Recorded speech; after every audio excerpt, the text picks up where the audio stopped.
Well, hey there, everybody. Welcome to It's a Long Story, a place where we roll dice, we tell stories, and we create magic. We are here with our lovely friends to my lefts and to my rights. Everybody in the Unearthed Arcanum, take a look at your camera, wave and say hi! Hi. Hello. Hi. Howdy. Hello. For those that have no idea what the heck this is, hi, we are a D&D live stream that runs every Monday, Tuesday, Wednesday, Thursday, and Friday, having 5 parties living, existing, and breathing for those that breathe in the same homebrew world, the wonderful, beautiful world of Astera. So if it's your first time watching, or second or third, hi, hello, how's it going? How's your day? Cool, nice. Before we begin tonight, just a reminder for those that have not heard from previous things, whether you just skip over the intro or not, I have you here now. Listen, if you're wanting to support the channel, the best way to do so is to like and subscribe where you are watching this. Stop it. No. You would need to be here. This is you can't. Skip. If you're wanting to support the channel, best way to do so is to like and subscribe where you're watching this, whether that is on YouTube and or Twitch. Also, you can check out our Instagram and TikTok down below, right down there in the bottom thing right there. You get the Instagram logo and the TikTok logo at It's a Long Story _TTRPG. You get to see some cool clips of some of our favorite moments, both funny and dramatic and sad and happy and contemplative and silly. So please check it out. And also, if you feel so inclined, give it a like and a follow. We really appreciate that too. And that's it. That's all I got. So before we jump into tonight, we're going to get a recap of where we left off with the UA. Hannah, please take it away. It's me. So we start in our room in the Eldrin city that may or may not have been considered a coat closet at some point. And we all leveled up. Each person rousing to the other's shenanigans as the strategizing for the future of the day gets underfoot. Prim is still hungover. Alistair's wanting to know more about the cauldrons and the glyphs, not runes, glyphs on it. Yori agrees to help Alistair with lugging it around. Gwyn wants to find a library, and Io's here for the ride. Kara is the last to wake. Io managed to also help with Prim's hair situation with his new abilities of telekinesis. Lameril is waiting outside the door and is met finally when Alistair opens the door to go acquire breakfast. She informs him that they're throwing us a celebration feast thing with the court and the party. Alistair says, "Great, let's do it at 8.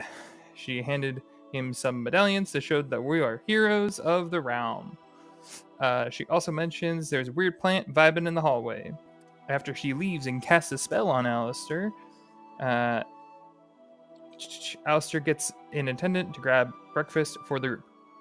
While enjoying this breakfast, which seemingly awakes the gremlin side of Kara, Gwyn proceeds to channel through Yori and casting a legend lore on Hrungnir. I had to look it up and got multiple confirmations on how to say that and pronounce it and whatnot. Through an epic video, we learn of the person that Yori had once called friend and untimely demise. This leads to Yori lashing out in a moment of technical difficulties but well-executed roleplay as he almost rips his wings off but comes to hear from Alistair. Alistair says he can get him a durable arm and to deal with the wing situation, but he'll need a little more time. Yori also realizes he needs to find Kat, as this legend lore was a message to him from her. Yori mentions a wavering of self-identity and a potential turning into ice, a version he was told to keep away. Yori continues to discuss his disbelief about the message, as it is stating that the fairies that might be his siblings killed the giants from his home. The party reconciles with him, trying to help him through that intense moment of pain and suffering. Gwyn makes sure that the party knows that the best way to handle dealing with the family who take down giants is to get help of our own. With a knock at the door and the party able to start looking forward to moving on, Sara appears. She mentions the plant visitor again that is foreign looking. After a moment, the party one by one heads out to take a look at this strange plant. Io is the only one that the plant seems to like. It reaches out, attaches to him, and gives him a message from Eris explaining that she is still alive and her situation at the moment. She thanks him for taking care of EX and is feeling the after effects of the situation, but is overall fine. Alistair tries to understand how the message and magic work, but learns at least there is a powerful druid that Eris has been hanging around with that most likely helped with the casting of the spell. Sara then tries to figure out when we are planning on time-wise till the event in the evening. Then the group heads out on the town. Sara, Kara, Alistair, and Yori head to the blacksmith, and Gwyn, Prim, and Io head to the fancy clothing store. The party also starts to note that the people in the town seemingly are treating them all with respect, as heroes with their badges on. Beautiful. Awesome. Thank you, Hannah. Appreciate it. Anything else we need to add, friends? It's a brooch that looks like a leaf. That's what Sarah gave us. And then the second one is due to me not hearing everything, Kara, if you don't want to join Yori and Alistair, you're more than welcome to go with the rest of the party. I thought you hadn't grouped up with anybody, which is why I asked. There was nothing else behind that. I don't care Changes where my I whole go. game plan if you do. Okay, then I don't do whole this. session. Talk to, Session need to over. talk to Zara. Just kidding. So And really small thing, Isles always had telekinesis, just did have a new little mutation on his forehead. That was the new thing. Awesome. Cool. Let's see. Boom. All right. Anything else? Okie dokie, friends. Let's freaking go. You guys want to play some D&D tonight? Hey. There it is. That's what I like to hear. Skip. Stop it. You're close to it, man. You're close to it. I don't know what You're it is. cruising. But you're cruising. You're lucky I'm wearing this butterfly on my shirt. All right. Here we go. So we open up. I'm going to have us sort of start right where we left off with the entire party: Alistair, Kara, Gwyn, Io, Yori, Prim, Sara, Neve, most likely somewhere around, Houston, most likely somewhere around. As you all are in sort of like standing somewhat in one of the, I wouldn't say the town center, but one of these sort of like sort of centers where the paths seem to kind of exchange out.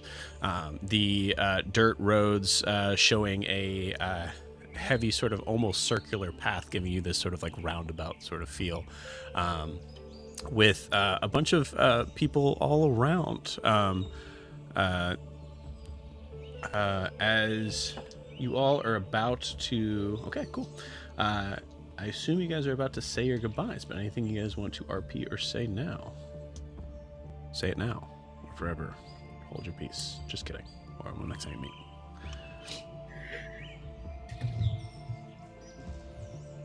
So, meet back up in an hour? 2 hours? We might be several hours. Well, I mean, I guess we can meet once we're done shopping and everything. I guess we can meet y'all back here, and I mean, we're probably going to want to make sure those of us who are getting outfits, we can make sure we're fitted and whatnot. And then maybe you might need some assistance that we can help out with. I think Gwyn also had mentioned wanting to go take a look at a library by chance. I which would think love take- to find a Yeah, library. that's a good point. That's a good That- point. So That Zara, will might take this some get me hours. into at a a minimum. library? And I'm going to point to the medallion. yeah, actually, What medallion is that? The pin that she gave us? Oh, the brooch thing, yeah. Yeah. Okay. If we want, we could just meet back in Yeah. our room. That's perfect. All right. All right.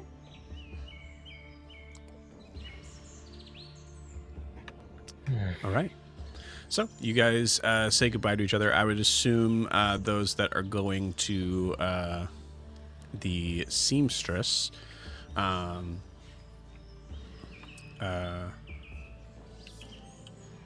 the tailor. I have no idea what the difference is.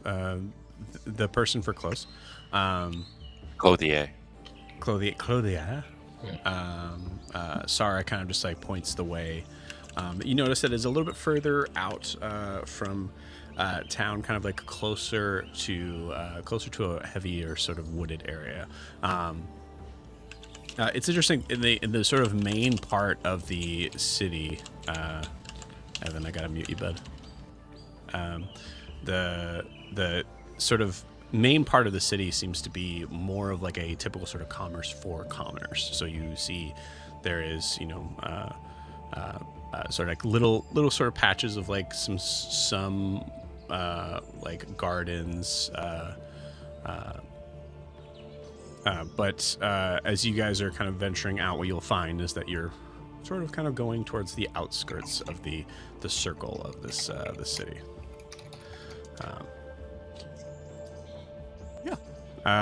Cool. So let's do this. I have no reason to switch this up. So we'll say, just because you guys are on my left and the first ones I'm looking at, Alistair, roll me a d20. Gwyn, roll me a d20. 7. 8. Cinnamon, that's not a number. You say What'd you get? 7? I 7 literally or heard 11? cinnamon. No, 7. Okay. And Gwyn, you got cinnamon? What'd you get? Yeah, I got cinnamon. I got an 8. Great.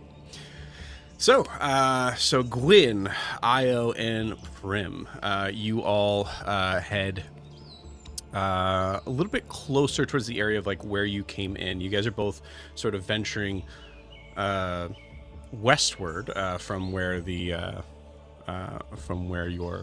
room in the High Court is.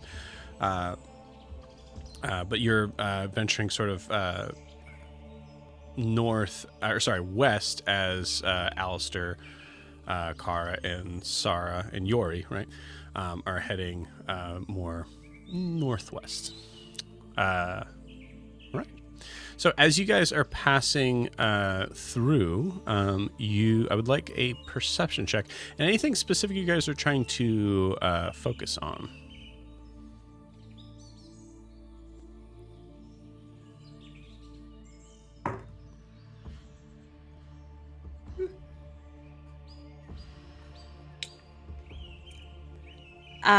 Gwen got a 9. And she would have been looking for the clothing store that Sarah mentioned, but she also would have been keeping her eyes out for any bookstores, anything like that as well. Cool. Unsure if the Fae would even have a bookstore, but they've got a library, so maybe. I believe you. Yeah, I would say so they have a library. They don't have a bookstore. Yeah. Okay. That's fine. I would say with a 9, you do happen to see. It looks like it is a very interesting sort of area that does not have a. You notice that there are like stakes that are set in the ground as if there's like a tent canopy over it, but there is none. As you notice, so it's very easy to kind of see inside. As you see, there's a couple of people that seem to be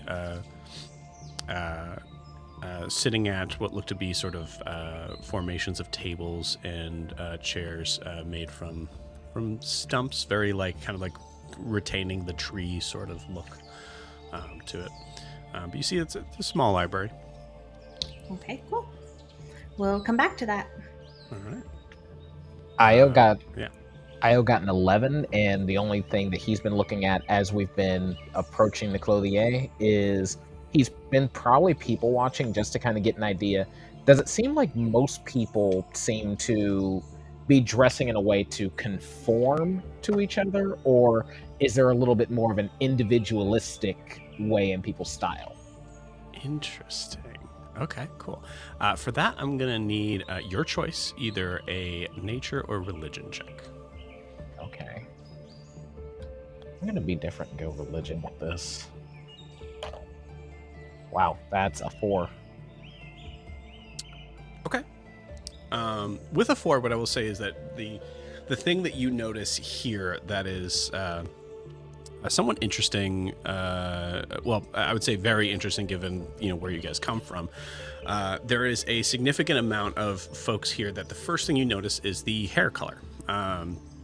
There's some smaller variations depending on who you're looking at closer, with eye color, sort of like variations in how they're, the angular sort of faces and things like that, but mostly all kind of given that sort of elven vibe. But there is seemingly a lot more people here with green hair, or elves with green hair here, than any others. You do notice a couple of blue, which includes Seda, by the way, which was the one that I believe tried to give you a flower when you came in. I rolled for it. She did not catch your eye, so she did not see you. You notice that there's a couple other blue hair. You see that there are some that seem to be like blue, but it's almost white. This is very, very light in texture. And you see the occasional figure that just has blonde hair.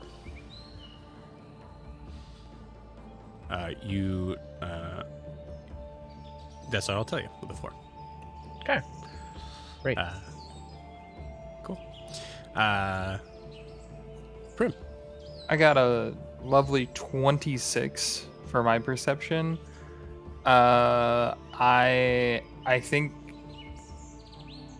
there is an innate underlying constant, like, seeing how people react to her, just because she's so used to a very negative kind of look to her that it's almost a subconscious thing that she's looking at this point. She literally had children hissing at her less than 24 hours ago. Yep. And there's a level of there's that, and then she's also looking for any spot that she might be able to get new wraps or other things like that for her arm or for her own kind of binding that she has. So you're heading towards the tailor, so that would be something that right. to get there. Yeah. Right. I just didn't know if there was another kind of equipment store situation. Or just a general store. How about that? We'll just do that instead. General store. Yeah, it looks like you guys probably passed by some sort of variation of something like that, where you see this like kind of like interesting sort of like thatched roof, but it actually seems to the like grass that was sown in here seems to be retaining its green sort of quality to it. You see some moss kind of gathering around the sides of it.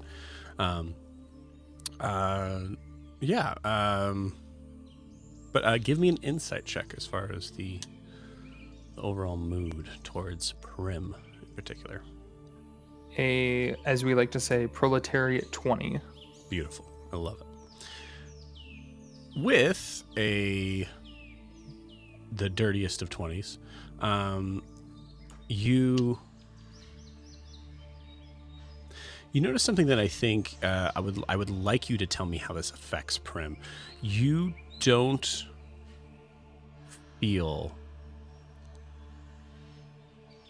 the sort of normal, the thing that I think Prim notices everywhere. Doesn't matter. Azumare, Dare's Wharf, Nova Sol.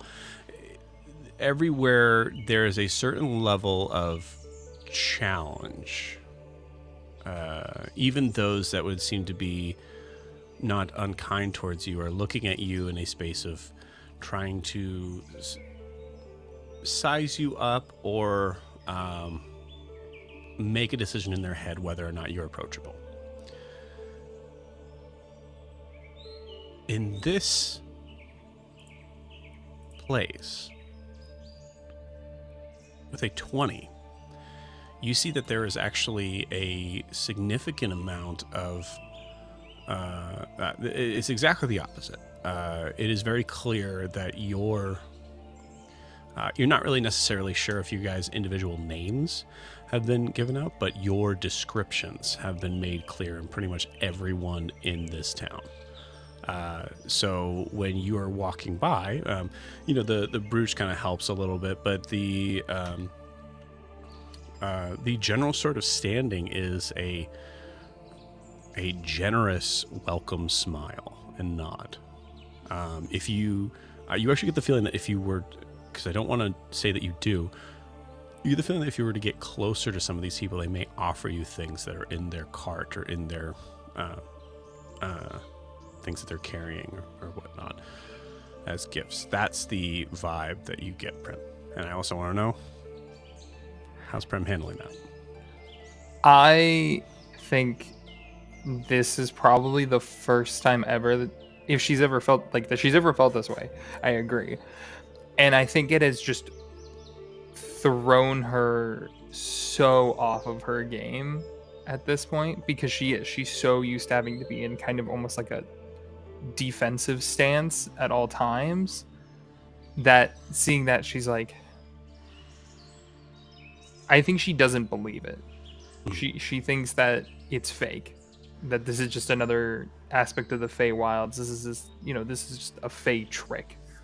They're just trying to be welcoming for something that they want to be, because she hasn't necessarily seen the niceness. She's just insinuating on that niceness.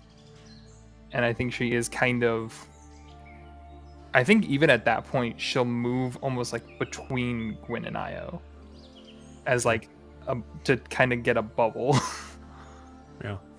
It's interesting having the level of like, this is fake and obviously not real, but actively also trying to not suss it out.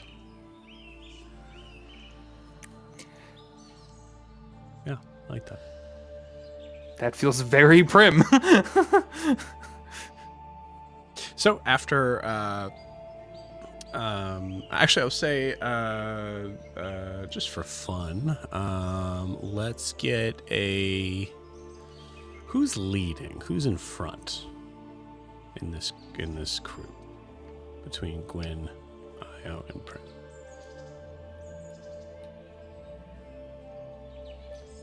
I was picturing sort of Io and Gwen leading the way together. Okay. Mm-hmm. I'll accept that. Yeah. Both of you give me a survival check. All right. Can I just give him advantage? Sure. Okay. I'll take that. Damn. Okay. It's still not great, but that is a 7. Okay. Better than what I would have been. With a 7, there's a certain point where you all feel turned around. And I would say, Prim, you kind of like having this sort of internal moment. There's a point where the sort of first time sort of like turning in place, second time turning in place, now you're lost. You see there are plenty of people around to ask. I will say you do. No. Okay, cool. You actually see one of the Gwyn. You see one of the children that you recognize as one of them that you've saved. Specifically green hair. You notice that this figure does not. I'll say, Gwyn, give me a history check. Oh, history. 21. 21. You as you notice this child, it's a small girl. I'd say she's probably about maybe. She seems to be somewhere around like 8 or 9, but definitely has like the elven sort of features that give you like a sort of a sense of like she could be younger, she could be old. I don't know how much Gwyn would know about that type of stuff. But ventures a guess around 8 or 9. with a 21, you recognize there is something very different about her. And I'm going to give you more if you choose to go up to her, or notably do not and try to find somebody else. On the one hand, child who just came back, why would she know where anything is? Mm-hmm. Is she the only one who's like sort of normal looking? Like everybody else is sort of looking at us like, does she seem as odd by us, I guess, as other people have that we've No, had? I would say probably not. Yeah. Okay, then Yeah. Gwen would go up to her to start with. You got it. Yeah. As you get closer, you start to recognize what is different about this person. You see the like kind of like elongated hair that was sort of in a sort of like tangled mess, is now kind of put up and cleaned, put up in more of like a kind of like a messy sort of bun. But you also notice no horns that were there before. All right. So Gwen would look over at her companions and say, I think we need a little bit of help. I'm sure this child will know directions to a gift shop or dress store, whatever we're trying to find. If anything, she might be able to ask an adult. Let me make a gift shop real quick. Hold on. Okay, go ahead. Make a hospital gift shop. Yeah. So Gwen would go up, look down at this small child, and just say, do you know where we could find clothes? And Gwen has cast tongues on all of us for, the next little while. I understand you. Yeah, I know a spell. Oh, okay. Look. They're No coming. horns. Yeah.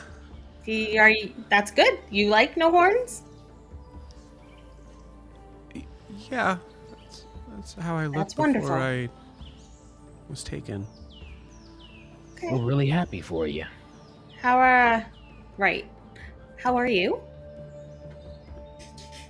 I'm not taken. That's wonderful. Gwen is Are your not- parents around? Gwen does a anybody? Anybody want someone else? This is real fun for me, Jessica, who's very good with kids. But Great. yeah, we're just looking for a clothing store. Oh, We thought you were the best person to ask. Just Well- standing here.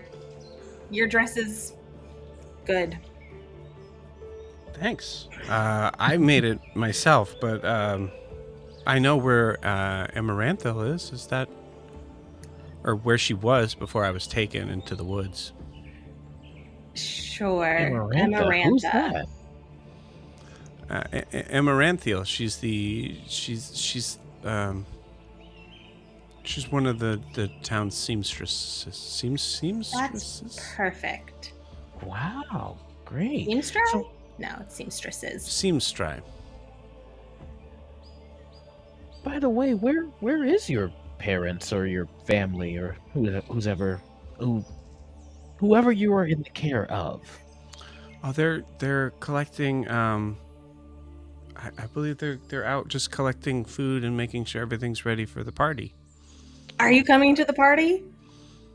Yeah, I was asked to. Excellent. I'm sure it's Party going to with be a lot of children. fun. That's great. Yeah. That's wonderful. Yeah, one of the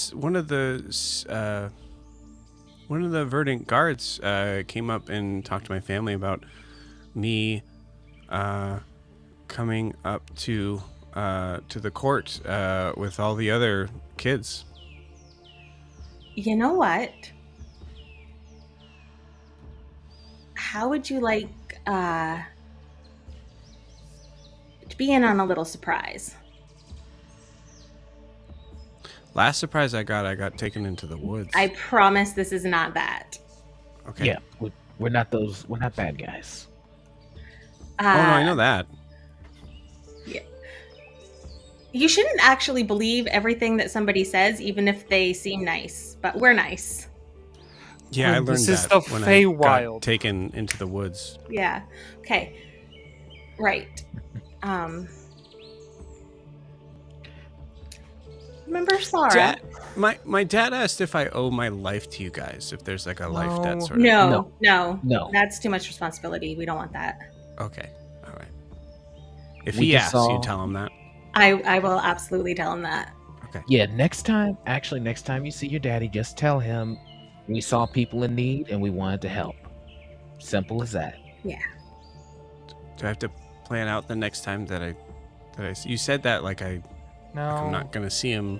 No. Oh no. Just when you see your daddy, just tell Guys. him we help Okay. people in need. Where's Guys. this Amaranthian person? And we'll talk about the surprise along the way. Okay. Amaranthial. That's what I said. Translation Okay. issue. Oh, right. Yeah. Right. Okay, come on. This way. And then we'll continue to kind of walk at least like 3 paces ahead of you, which means that Gwen, you have to kind of like run to catch up to talk to them about. Yeah. The surprise. How tall is this child, by the way? Like, are elves short, tall? No, they're all pretty tall. Probably taller than Gwen, let's be real. She's young, so I'd say she's probably at maybe 5'1". Yeah, 5'2". so she's taller than Gwen. Okay, Except Gwen cool. does have the boots on, so same height. So are you like my age, or? Absolutely not. Okay, I I'm didn't think just- so. Yeah. So, about that surprise, we all were thinking that it would be very nice to just talk about how wonderful the princess was in saving everybody. Yeah. I think it's very important that everybody knows that. Okay. Yeah. Absolutely. I mean, she was there, and the king wasn't. So. That's absolutely correct. You're very smart. Already gets it. Thank you. It's probably because my horns are gone, so my head feels Well, lighter. horns. I guess horns are bad. Oh, if you sorry. want them. No, it's fine. Who But put a curse No on offense you? taken. no, this is just how I am. Oh, okay. Yeah. Are you part of, were like, the born summer this court? way. No, not part of any court, actually. Oh, But looking for friends. okay. Well, maybe someday. Maybe someday. Gwen looks uncomfortable. Then just All that authority. whispers- No, thank you. Just whispers right into Gwen's ear. Just, you backed yourself in this corner. So, I'm Gwen. This is Io and Prim. Hi. What should we call you? I'm me Lassie, but my friends call me me. Okay, me? Mm-hmm. Me. The friends that I did have, which I haven't really. I don't know if they're still here. Oh, fuck. I'm gonna give you a nickname of Mel, but that's just me. Okay, I like Mel. Mel. Me gets Yeah, that's- confusing with the translation. That's probably better for I. Yeah, I Yes. was thinking mini me, but I'm going with mini. Mini Mel is cute though. Mini Mel. Okay, mini Mel. Yeah, Okay. mini Mel. Or we just Is- call the child Mel. Is this a Is this a part of the whole like sort of thing that you saved my life, so you changed my name? No. No. Oh, no. okay. Io just really likes to give people nicknames. Mm-hmm. That's exactly true. Come to It's a think of sign it- of affection. Yeah, come to think of it, Prim That was doesn't weird have to one say to a yet. child. Okay, where's this person you're leading us to? That's Yeah. right there. Awesome. Fantastic. Thank you. Do you want me to come with you? No. Okay. You there- have many other things to do to get ready for tonight. Not really. Or Yeah, I'm wait, sure are you have to be instructing me dressed to? beautiful. Are you telling me that there's something I forgot to do? Give your Did dad a you hug. Okay. did you draw a picture for the princess? You have to get all your friends to draw pictures of her rescuing everybody. Sorry. I'm so sorry. I had no idea. Very important. No one told me. I'm so sorry. They must not know the custom. When does it need to be ready? I need to go. I need to go. And she just runs off. I should feel bad about that. Probably. Yes. Yeah. Uh, Good for him. You want me to go with you? No. I'm not good with children. We could have had Mel there to judge Sarah's outfit that we were planning so that the kid had input, or they could have done something to add to the outfit. Prim. What? That was Too much child. Yes, into the much thing. responsibility. What if she wanders into the woods or gets fingers on everything? Why is she cutting fingers off? No, like they're sticky. what's fingers got to do with this? Children with I- sticky fingers. Are right? you talking about a person? Yeah, fingers. Our sailor buddy. As you're Oh, walking, right. there's a figure that kind of looms over the roof of one of the houses. Just ducks his bald head pulls his claws out. That guy. God. I am not good with kids. I think we've established that. Yeah. Just picture all the other kids as Yori. No. I do. The things I say to Yori would not fly with most kids. We should probably feel bad about what we do say in front of him. Yeah, but also most kids cannot take a pummeling from me. That's true. He Like, does put equal himself fights. in a lot of bodily harm danger. Yeah. All I'm saying is, a lot of kids would probably also equally find us very, very cool because of how we are with our little man. Do we want kids to think we're cool? No. I Anyways. I don't think I want that. Hello, lovely establishment. All right, you walk into an area that, like a lot of places here, no roof. As you see, for a second, it actually looks like you're more in a place of a. It almost like reminds you of more of like a sort of like a leftover druidic circle. As you see, there are multiple sort of stones in elaborate sort of formations around a solitary sort of tree, and you see there is a large, very large loom that you see a blue-haired elven woman is working on, back turned away from you. Hello? Are you Amaranthia? You see the hand just kind of go up and just give one moment. Of course. Gwen will start looking around if there's like fabrics around or anything. There are, along top the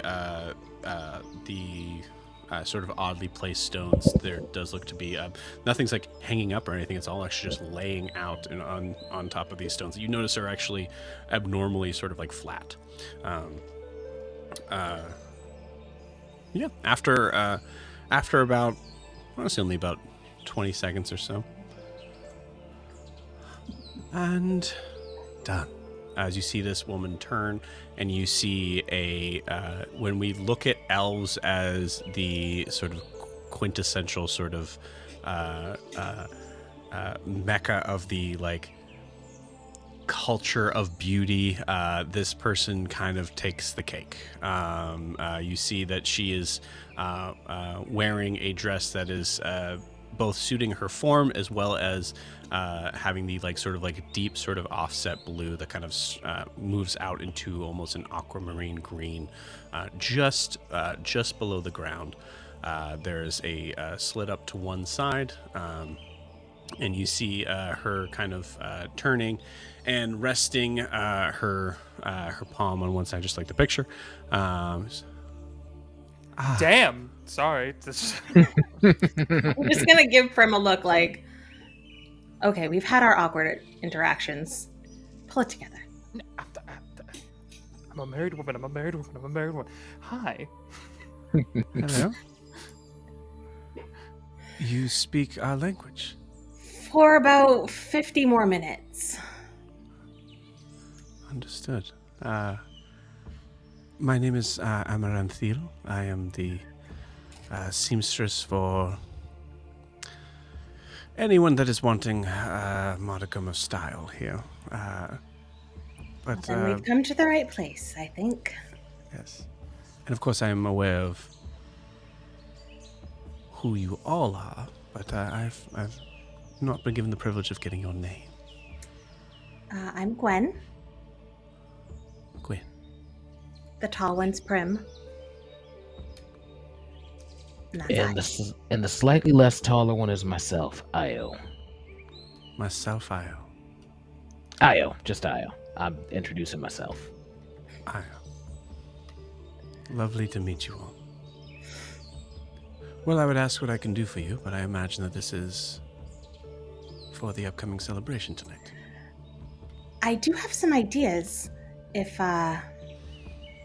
you're open to them.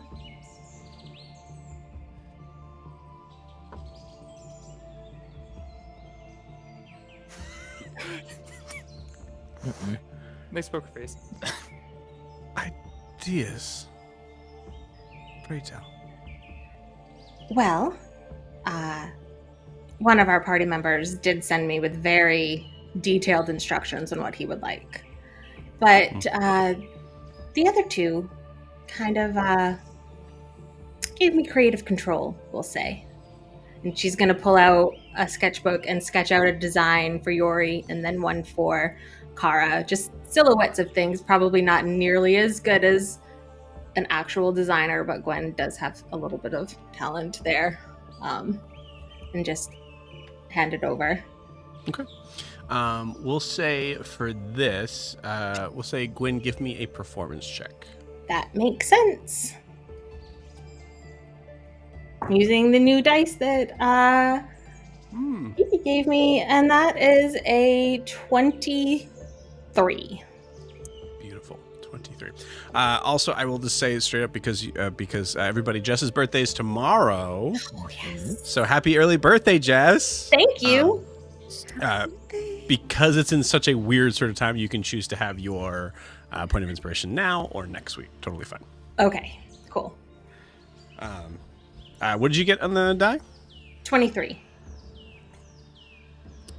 Okay, cool. With the 23, you can definitely tell out of the gate, she's definitely not a fan of you coming to her with ideas. But with a 23, she kind of looks through them. And as a fair exchange, I will give you complete creative control over me. Yeah, I'll give you complete control. Creative control over me as well. I'm sure you would.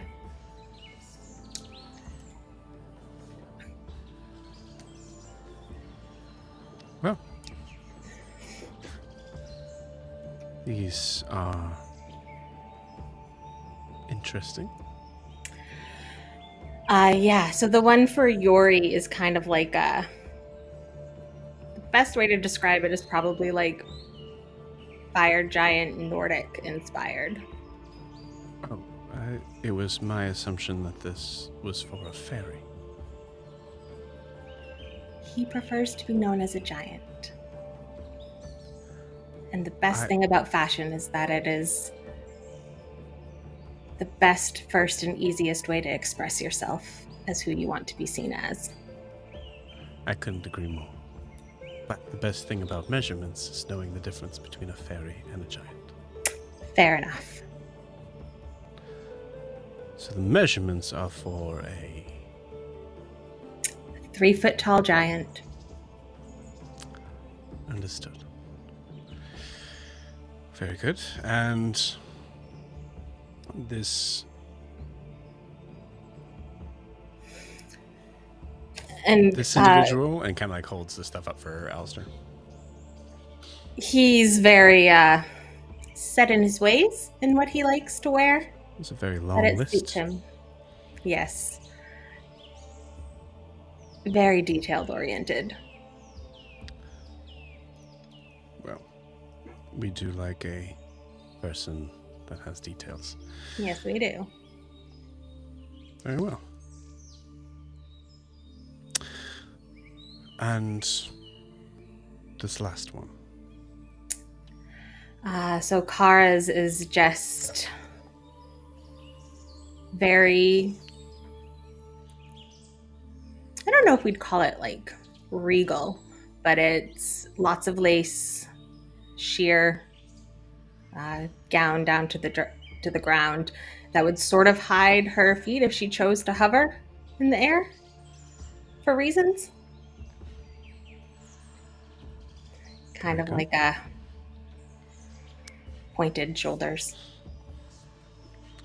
Well, to be clear, the first thing I usually ask for those that aren't here is to get a sense of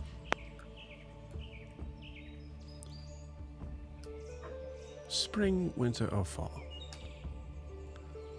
Of course, in this case, I am aware that we are not dealing with Eladrins, so I imagine that we are wanting to stand out. We were told to come as ourselves, but a more spruced up version of them. I see. Well, for those that have been given specific instructions, I can make these to be as they ask for. For this one, and I'll point at Kara's, is it possible your gown is lovely how it shifts colors Thank you. to sort of go black and sort of end up in like a sort of smoky gray at the bottom. Give it a little bit of a interesting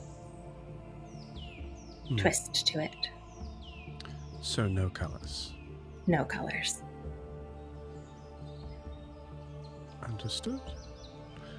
Yes, I can certainly do that. What about, if I may, possibly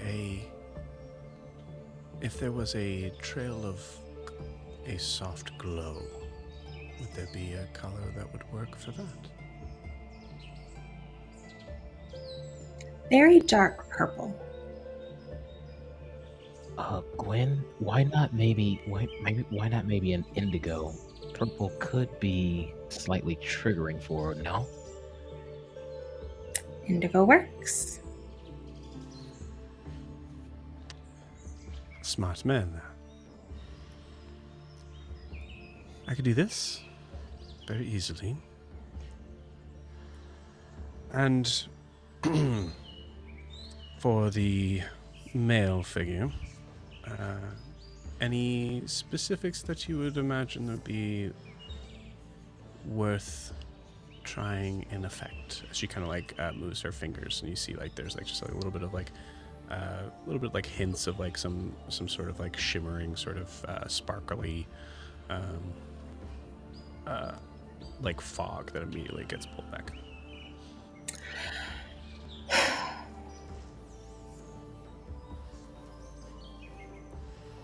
Yeah.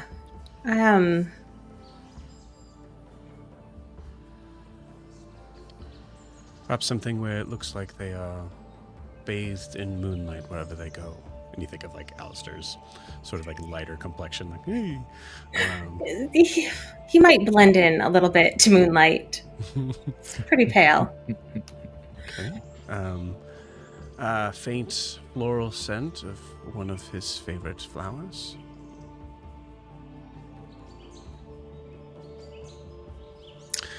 I think Gwen would say yes, but give one of her favorite scents. Okay. Yeah, which like kind of like a more woodsy, earthy sort of, Uh, sort of thing. let's RP that. How do you say that?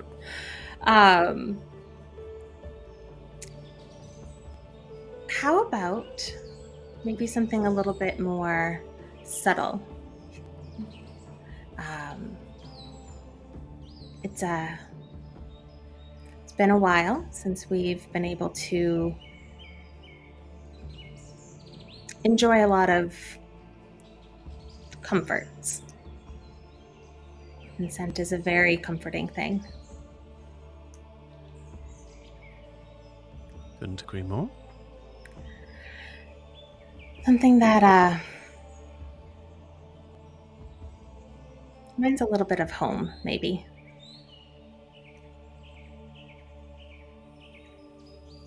His father's really into woodworking, and his mother does a lot of baking. Something a little bit woodsy, with a bit of cinnamon. Gwen. She's rolling an insight check. Are you hiding how well you know Alistair? No. Cool. I don't think so. Cool. Ah, I see. Comforting sense.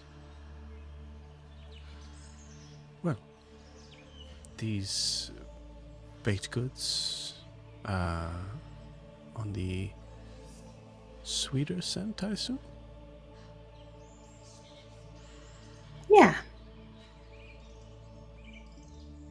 Cinnamon. Very well. All right. And anything fire related for our 3-foot giant. Cool. I would like you to roll me an insight check on that. 14.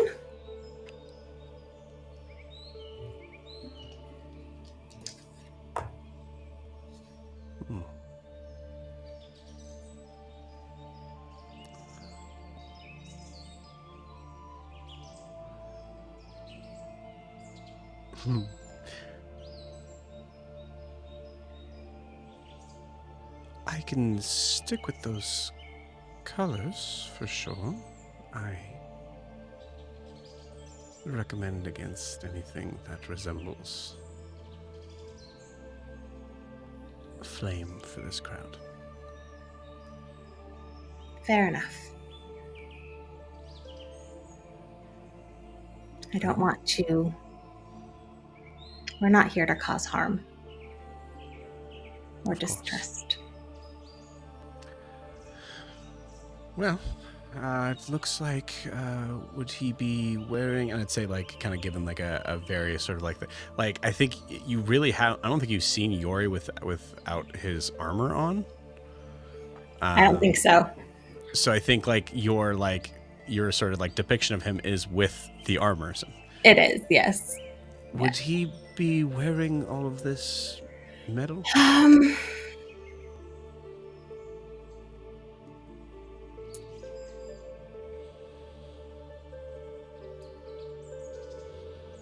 What do you think, Io? I was thinking with him, especially because we don't want to send a message that, we're necessarily warriors per se, but we don't want him to appear threatening. So what about a decorative armor sort of design? Like a, ornamental armor? Well, and she points to the loom behind her. It's not necessarily my specialty. I think we could go without it. Yeah. Very well. So, autumn colors then. And Prim, you're here too, so Prim, if you... Yeah, no, that sounds great. Totally wasn't distracted the entire time for other reasons. Gwen is just gonna give you another look like, come on. I'm sorry. No, but I mean, in reality, if they want us to come as ourselves, Yori always wears the armor, so I mean, it would only make sense to fit it around that? No. That's a very good point. That is true. So that would leave a cloak of sorts that would be able to... If you have a cloak that drapes over the left side, he's missing that arm at the moment, so it would help to hide it. Yeah, I like that idea a lot. A wound from the battle, you could say. Understood. Well, my job is hiding the things that wish to be hidden and revealing those that wish to be revealed. So I'm sure I can find something. Very well. So, this armor, based on your drawing, seems to be of a darker variety, so something to maybe brighten it up? Yes. I was thinking like a gray with. Okay. And This is her, not Joe. honestly, I just got a good idea. I just got a great idea. He would love this, and I think it would be the essence of who he is.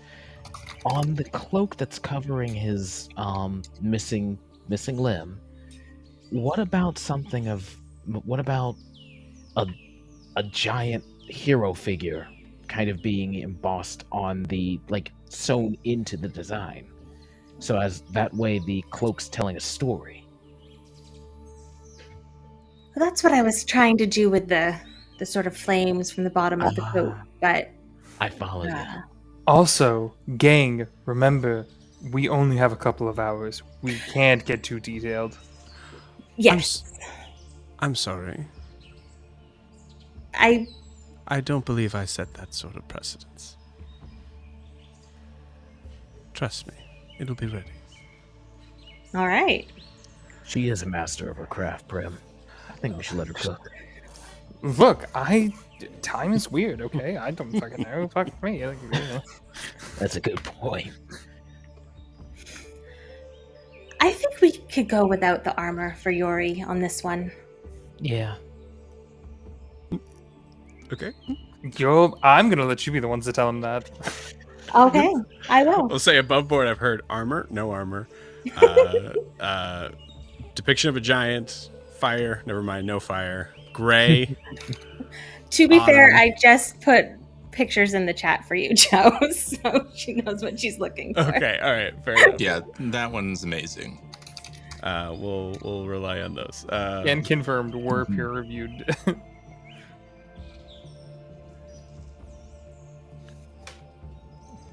Me, I was the peer. I was reviewing them. Okay, I- so obviously you can have this. What she said is that any sort of depiction of flames might be not received well. Yeah, we can. Now, maybe if you complete push that, she'll do it. What about changing it from flames to just floating autumn leaves? Similar That's- effect, but I with can autumn leaves instead. Very good. And maybe before they touch the ground, their embers come up. There you go. Yeah. I like that. Yeah, Best of both worlds. Mm-hmm. that's a great idea, Prim. Cool. That's it for today. No more. Wait, Well, we haven't even that's- talked about what we want yet. That handles those three, but thankfully we have our canvases in front of us. Please, would you one by one turn around, starting with you, my dear, pointing to Prim. For a half orc to turn red, it's quite impressive. And then she slowly turns around. Gwen's gonna lean into Io and go, I really feel like we should have some sort of like snack food to eat watching this. Slow down, please.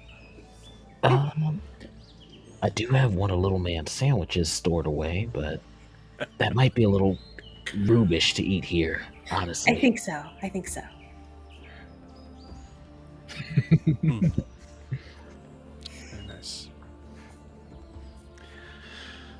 Well, what did you have in mind?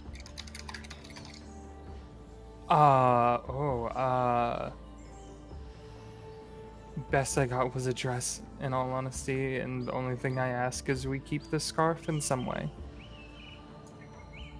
Would you like to accentuate the scarf? Is it important to you? Yes, to both of those questions. Token of affection, perhaps.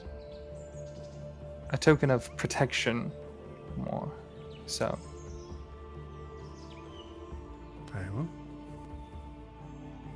Well, given your current garb, I imagine something that is less flowy, more tight-fitting.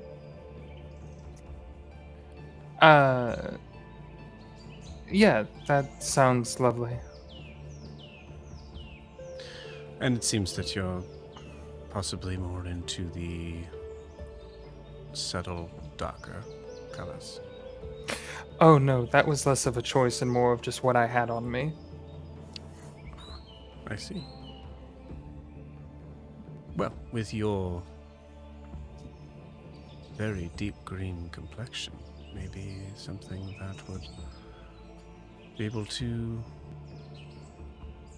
brighten things up more. Is there a color you had in mind? Something that would work well with the orange, so probably a lighter blue.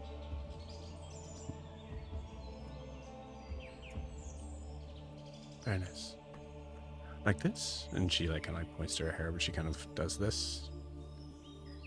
Yes, that would look grand, especially on my arm. Nope, wait, nope, stop, nope, okay. Are you saying this or you're not?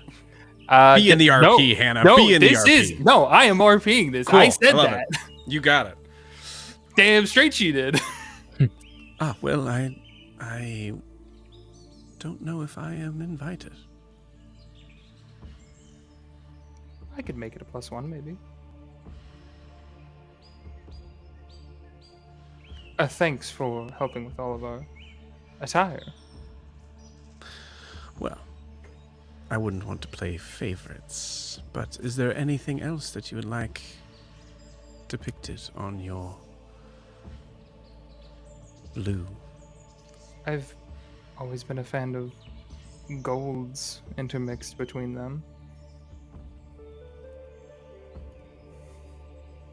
Absolutely. Springtime, essence, rebirth, renewal.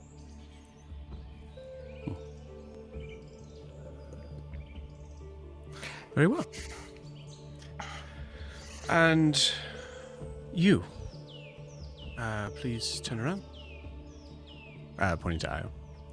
All right. Of course, mademoiselle. Does the That's little good. turn That's around? good. Thank you. And I see a clear collection to at least one color. Yeah, I'm very much into. I actually really like the color pink. I was actually thinking if you had like a pink tailcoat, some black slacks with some pink pinstripes, Oh, now we are talking. and I want to accent it with a forest green, kind of to evoke the feeling of summer. Interesting. Maybe on the inside of the lapel. Yeah, I like that. Well, I think it is clear to me exactly what you want. Good. A woman always loves someone that knows what they want. Yeah, and the green kind of makes me think of somebody being, somebody kind of staying close to the heart, someone who is of the forest. I see. Io, so having like a face-to-face or at this moment, give me a, I'll say a, same thing, nature or religion check, DC 20. Okay.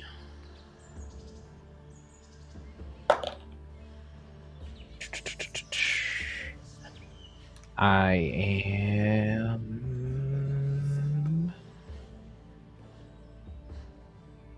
Came really close. That's a 17. I'll give you advantage, Okay. just in case. Okay, that was actually. Yeah, my second dice actually I got lower, so yeah. No dice. Just based on the mid-game chat, I apologize if I have to retcon that, but yeah, it's the Summer Eladrin, not the winner. That might be my fault. So Summer Eladrin are not here. Mm-hmm. Okay. Would you get? I'm sorry, I missed that. The second dice was actually lower, so 17 is still the highest thing I rolled. You got it. She looks somewhat familiar to you. I'm not exactly sure why. Mademoiselle, do you happen to have a sister?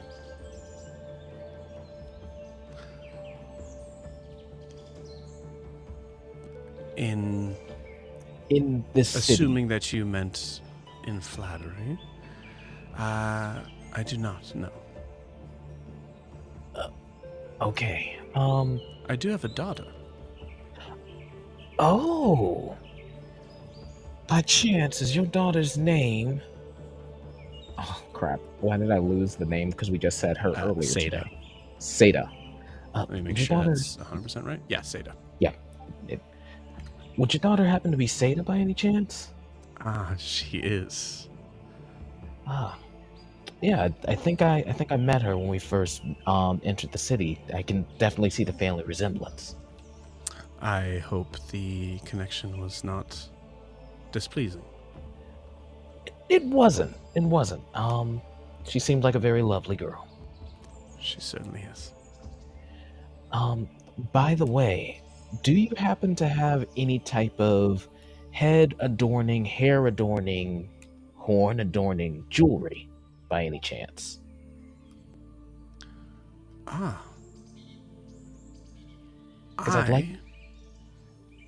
I'd like to cap my horns in my tentacles, if possible. I do not, but I do know someone that does. We could possibly have them go and fetch something. Something in particular you're looking for? Yes, I'd like to cap my horns here in a bit of a rose gold and the tentacles in a silver. Rose gold and silver. Interesting. I'm sure we could find something. That would be wonderful. Well, I think we have all we need here. And that leaves you, my dear, beautiful, deep red goddess. That's me. What were we looking for? Well, like I said, I am open. Something bothering you, Clinton?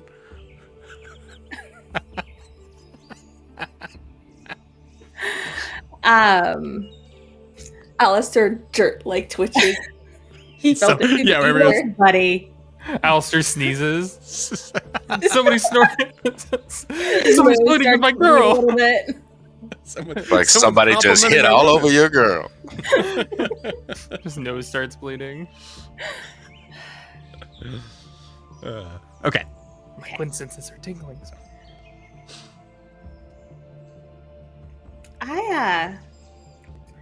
I'm not married to any one style. I like to take chances. Sometimes. Typically more of a jewel tone in colors. Pastels don't really work with this. I see. Well, are you wanting to...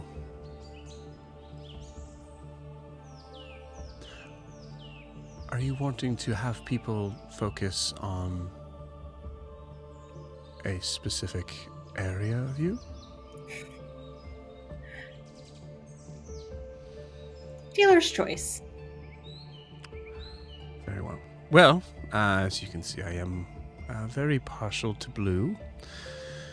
It is my home base. Something revolving around that, possibly a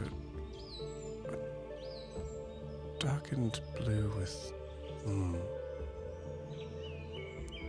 maybe something to actually accent in playing with something unnatural, leaning closer to the skin. And it's at this Gwyn that you remember the other Gwyn that was a sort of like a white sort of skinned with a red dress sort of thing that was like giving that whole sort of sense of like you couldn't pull this off sort of thing. Yeah. That sounds wonderful. Beautiful. And how would we want this dress to sit? Would you like to have straps or shoulder straps or none? I was thinking off the shoulders for this one. With sort of a low back. Oh, yes. I love it.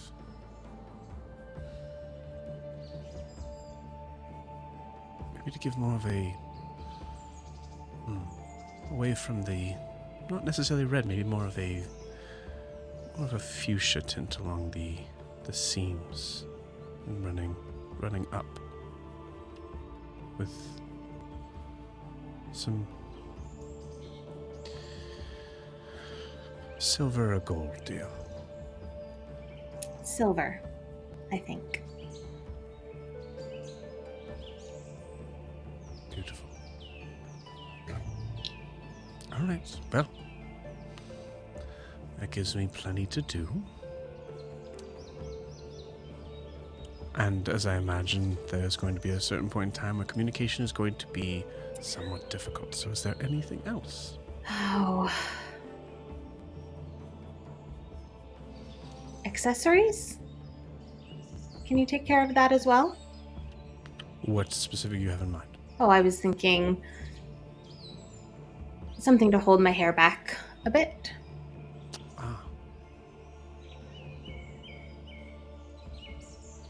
Would you like it to be mundane or something that gives a somewhat magical effect?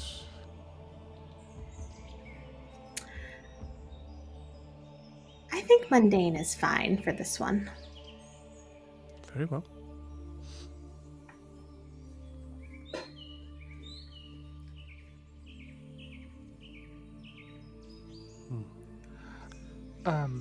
I also was looking for some potential new wraps for my arm, and she kind of gestures to her chest. I usually do bindings to help with mobility, but these ones are a little Worse for worn. wear. Yes. Yes. Would you want this to be something that would match the style that you're going to the celebration with, or? No, this would be for everyday use, so it would be more potentially along these lines. I mean, in all honesty, if we keep the coat, I'd be down to even get new regular garbs as well. Okay. Well, starting with the wraps, what color, what kind of fabric are you looking for? Probably, I mean, simple would be white, but probably not the best for hitting people. So probably either a darker color, black, red, brown, maybe orange at more fall tones. I imagine you're wearing that scarf around your neck fairly often. Yep, doesn't leave my side. Would you like it to match? Yeah, I think that'd be nice. Very well. Wonderful. Also, I can set up telepathic communications with you if you want, for when they're ready. You can just, Perfect. if that would work. Yes. And we won't need to worry about the language barrier while that's going. And how long would that last? 1 plus a d6 hours. 4 hours. Would you be able to recast it after that? Yeah, I can come back.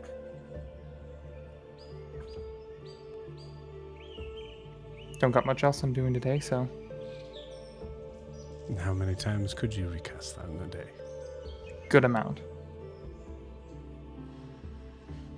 Good to know. Plus, it's up to a mile, so I don't think we'll be out of range anytime soon. Not if we're lucky. Yep, walked into that one. Well, I would say that I feel that everything is in order as far as understanding, and of course, trade or payment is not necessary, as you are the heroes of the Verdant Court. Well, we appreciate that. Thank you. Definitely. We appreciate you. A new And it feeling seems that- like we will be seeing you later.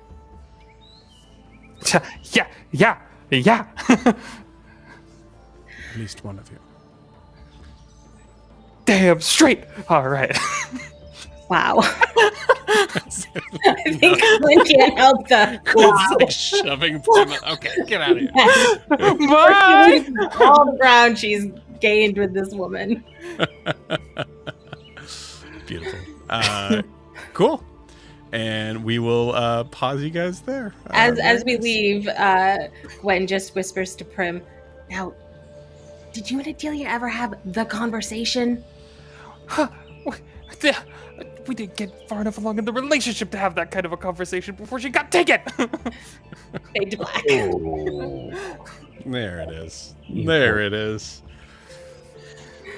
Conflict. All right, here we go. We are. Wumma. So we have Yori, Alistair, Kara, and Sarah. Kiki again. I'm so sorry. I don't know how that happened.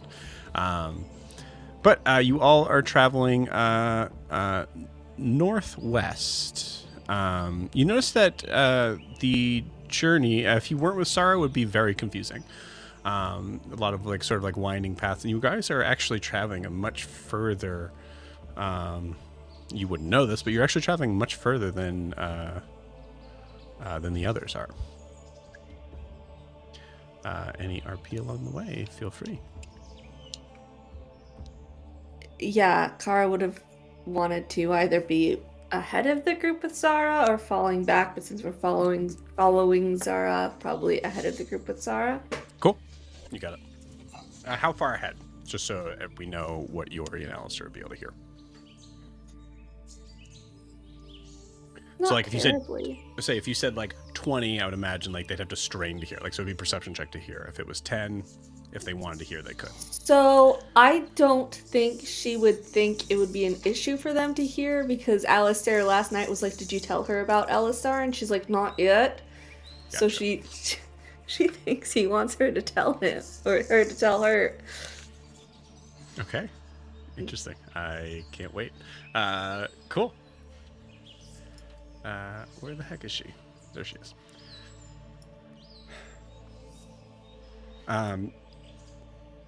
So yeah, Sarah would be, trying to kind of keep a pace, but Kara, if you want to like sort of like guide her a little bit more forward, she'll kind of give you like a kind of a questioning glance, but not deny it. She has a translation stone, right? Yes. Yeah. Yes, she does. So I can speak common. Okay, cool. Technically speak anything and she'd understand it. But in common, so last night I asked you to look into some books for me. Yes. I was planning on doing that this afternoon. It was I'll be honest with you, I came home and fell right into bed. So That's understandable. I get that. One of the books I asked you about Anelduin, and I know you didn't seem to know what that was. yes, I recognize the Elvish, but I don't. No.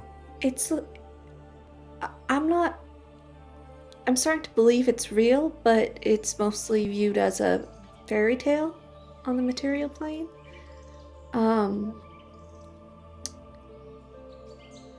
We believe found a there's a certain book. point in time that elves were considered to be not real. Yeah, I mean, I'm a changeling, so Yeah. noted. But we found a book about Anelduin. Okay. And we had a companion who was an elf who had a strange puzzle box with a name written on it. Both that book and that puzzle box had the name Elisar.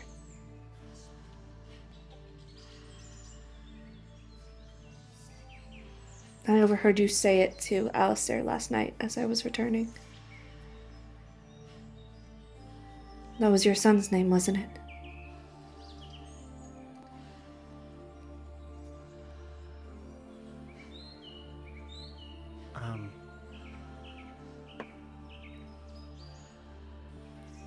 Okay.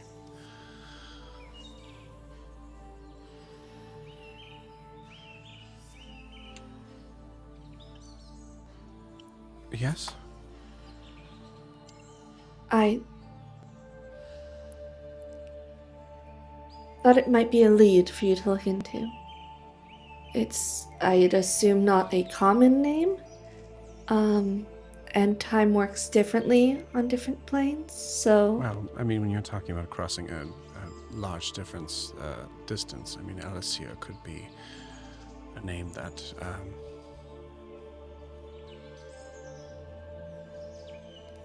could absolutely be. I mean, there's very little chance that no one in existence before then has been known as Alicia.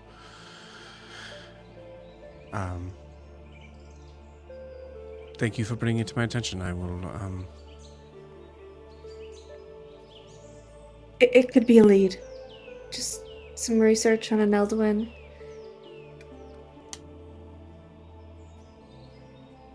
There's a chance, Zara.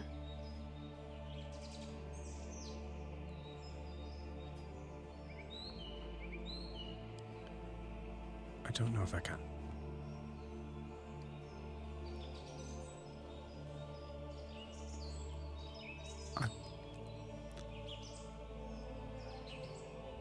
I've lost him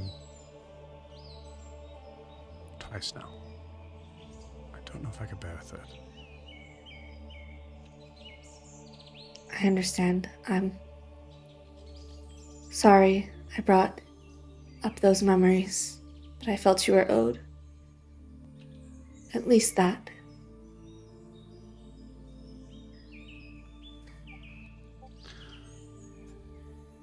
No apologies necessary.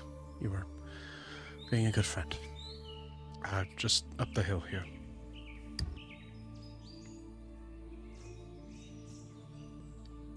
Anything else you guys would do? Like Alistair and Yori? What are you guys talking about? Rolled a nat 1 again, by the way. Actually, yeah, you're in timeout.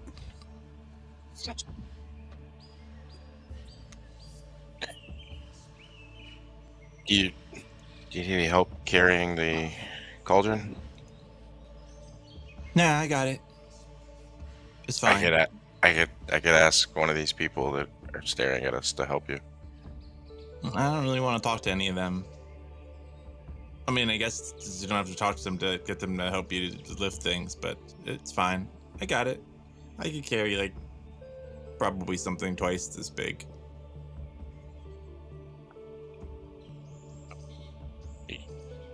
You okay? Nope. But I think Gwen helped me a little bit to understand that, I mean, I shouldn't be okay. So I'm trying to figure out whether I'm pretending to not be okay and then pretending to not care that I'm not okay or that I'm not really okay. A lot of stuff happened and I don't have an arm. And that doesn't seem like a big deal, but it seems like it should be a big deal. You know, like I feel like I should be feeling more. There's a lot. Probably the best thing is to like, we should just do something. You know, normally when this happens, I would fight something or punch something, or make something. Well, we can definitely go make something, but if you don't mind me asking, you said you feel like you should be feeling more. Is it just not there, or are you just choosing to not do that?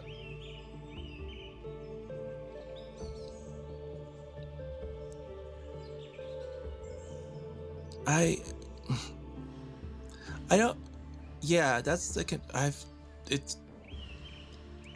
I've done a lot in with you all that kind of helped me to be a person that I haven't been before.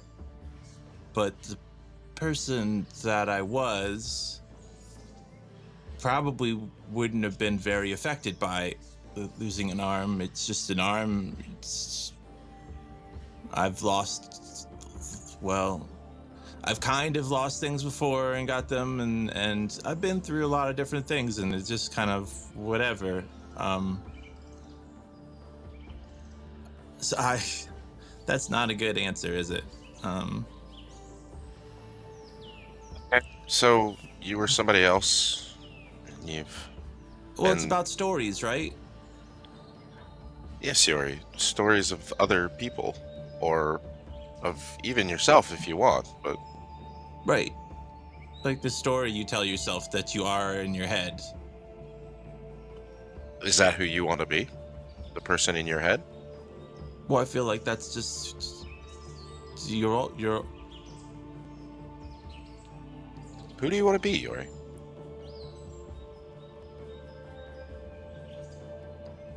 I want to be Yuri.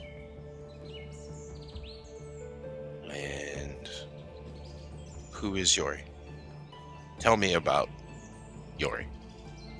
Well, I think that's the problem. I feel like Yuri's the one who got picked up by a group of adventurers and who made friends with Gwen and Kara, and then who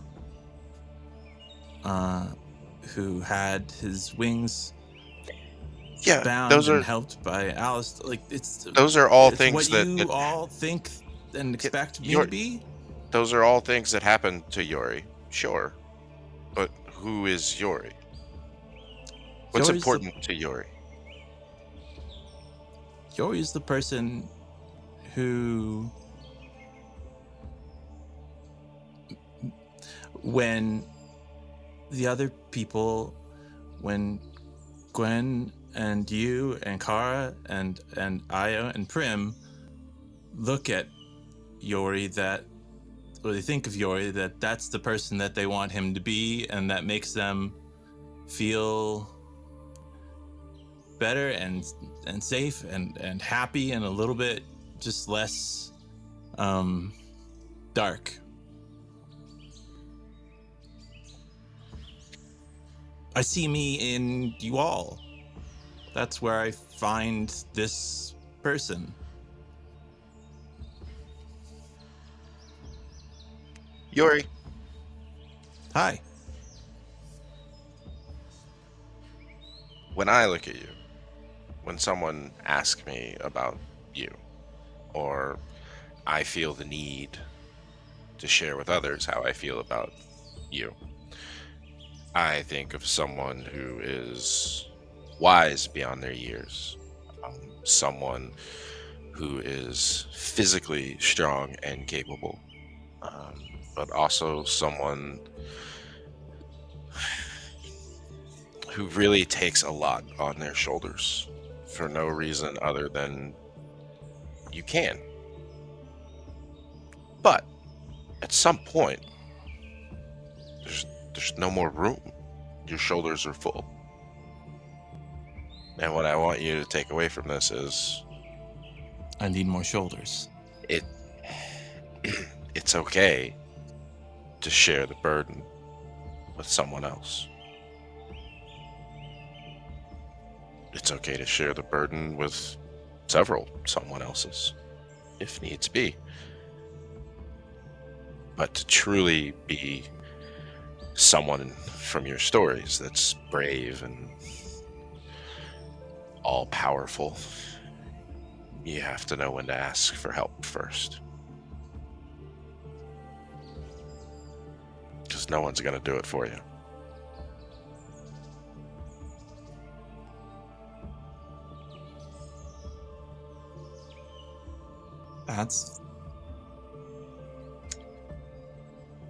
I guess I never thought that would be the hard part.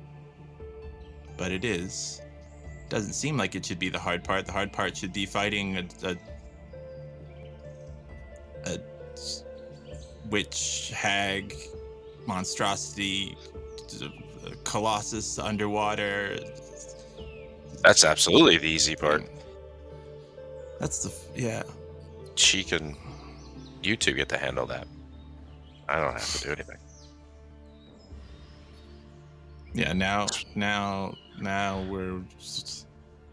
you're putting the shoe on the other foot.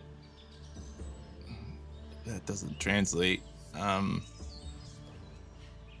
It's now you're the one pretending.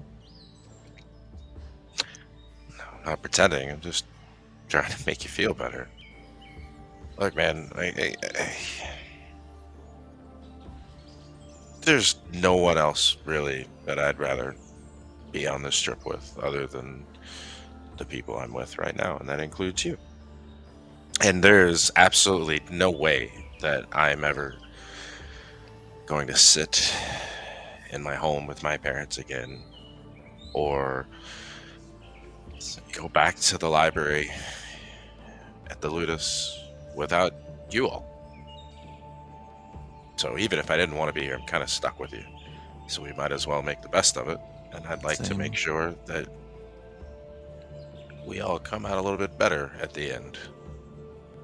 Yeah, I guess there's not much for me to return to either. Absolutely. You guys still? Is it okay if what if I lose both arms?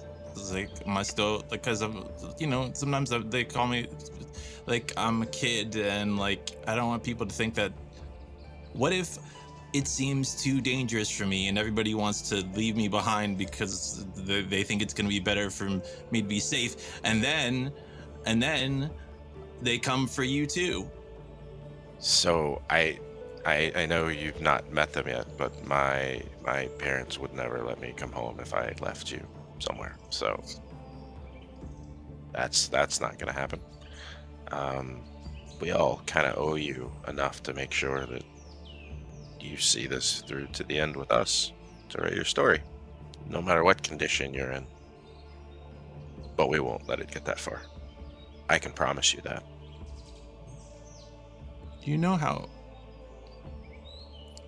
Have you ever seen a fire giant or read about them? Maybe not just stories of, but do you know? The Iabellon are strong, and I don't know who helped them, but if they killed Hrungnir, we need to get a lot stronger, or we need to get a lot more help.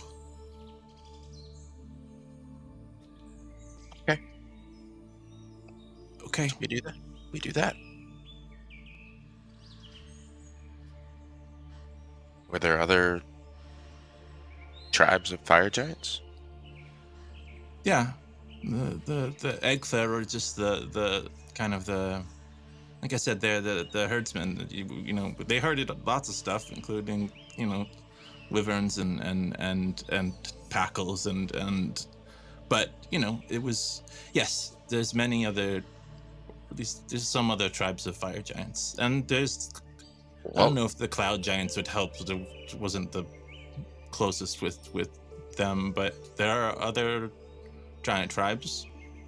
Well, then this day just keeps getting better, because if we need help from the giants, we have a giant with us that can help us unite them enough, at least for a cause of retribution. Yeah.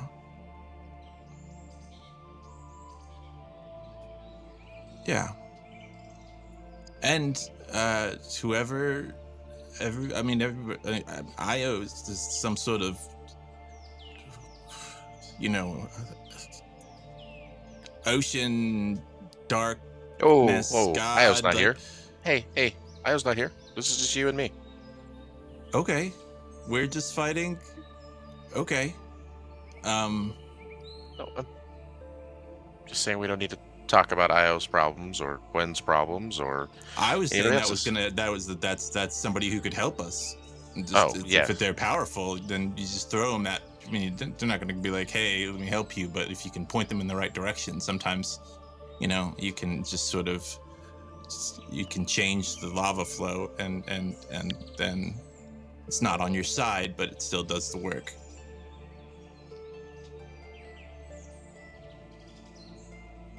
Do you have a lot of philosophers with the fire giants? As this is going on, Kara, give me an insight check. You guys can keep going. No, I don't know. They'd never be called. We had singers, and Okay, that was. Yeah, it was like I enjoyed the poets. A poet. Okay. Kind of like philosophers. Well, I think there's something probably in common between our poets and philosophers, and I mean, Snorri might have been a philosopher at some point. He's more of a historian, but yeah, the what cat is? It's Skjaldvander. It's Skald, which is like the storyteller, but also one that travels between the tribes and who, you know, sort of brokers peace and learns new things and gets, is both knowledge and poet. So yeah. Yori the Skald? I don't think that was not, Hrungnir might have allowed it, but Allowed it? What do you allowed?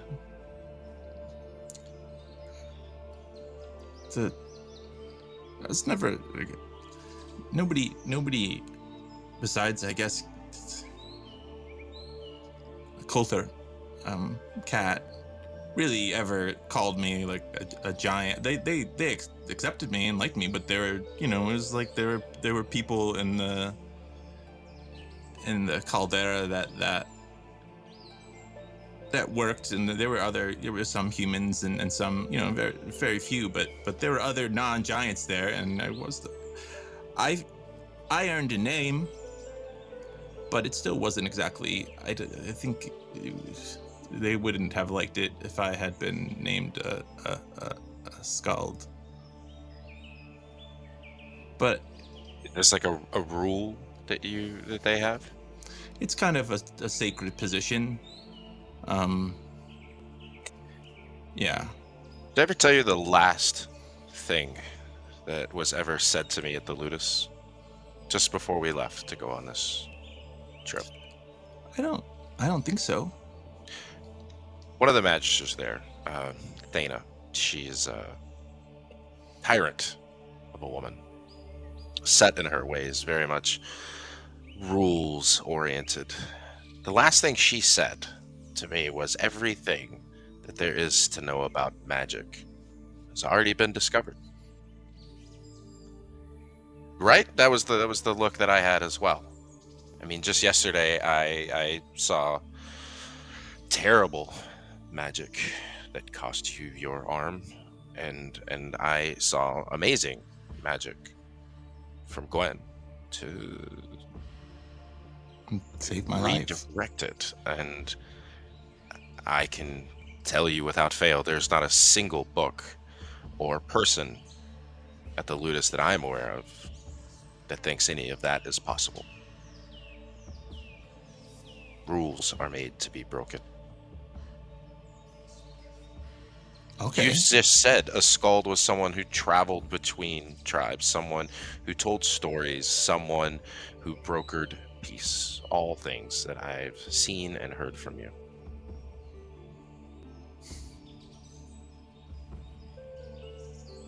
Well, I suppose the one giant who would have accepted it is the one giant who's still around. And yeah, I mean, let's break some rules. and we'll just convince the others it's okay. Or Prem will beat them up. At that, Kara, you notice something with Sara as there's a steep incline moving up to this area. She looks at you and just goes, I thank you for inferring and helping out. If there is any more talk to be had about this, we should talk about this later. Of course. You notice that whether it's because of the incline and the harder sort of journey upwards, Alistair, you have to like slow down a little bit. There's it's pretty difficult. For whatever reason, you notice that Sara seems to be a little out of breath.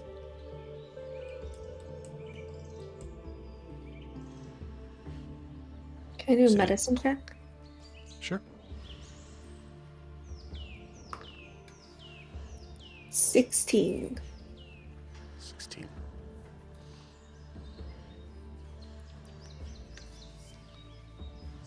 She seems... You're not really necessarily aware of... I mean, even, with elven biology, let alone Eladrin biology, the idea of how that sort of system works, but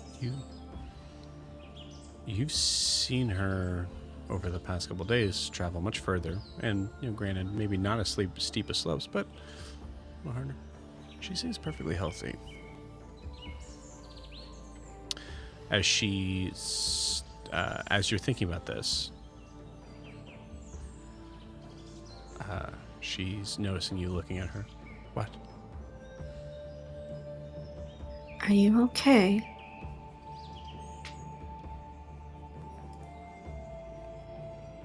Yes, Yes, Kara, thank you. I'm fine. Please don't worry about... And then you see her freeze and stop and look in the direction forward. As you see,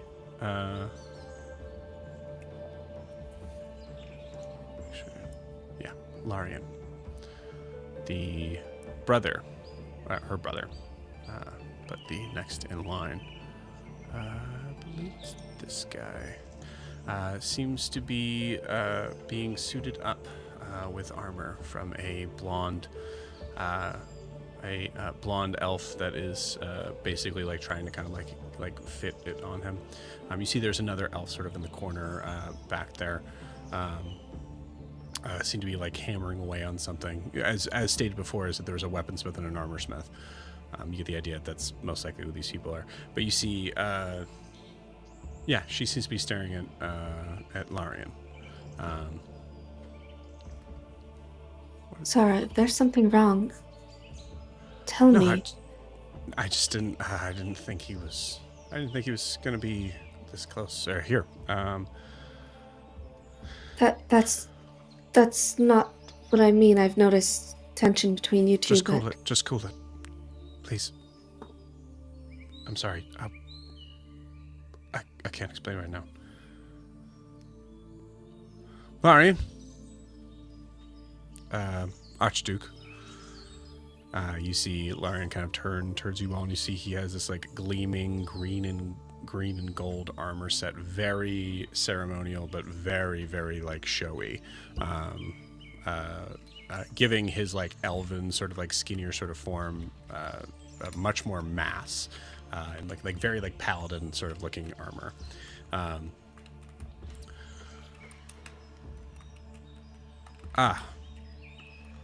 You hear words basically exchange of just greeting between Larian and Sarah, and then Larian kind of turns to you. Heroes of the Verdant Court.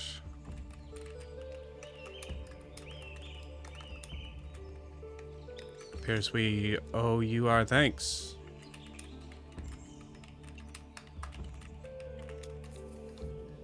can I ask the language they were speaking to each other in before? Was it Elvish? It would have been Elvish, yeah. So if you knew it, you would hear it. Yeah, I know Elvish. Cool. It is just a like. It was just a like sort of Formalities and greeting. greetings. Formalities and greetings, but she does seem nervous. Yes, I suppose that's what some people are calling us. We just did what was right. Indeed. And far surpassing what our brother could accomplish. It's impressive. A noble and exciting feat. Thank you so much for bringing our people back to us. Lady Verdant was integral in that. Was she?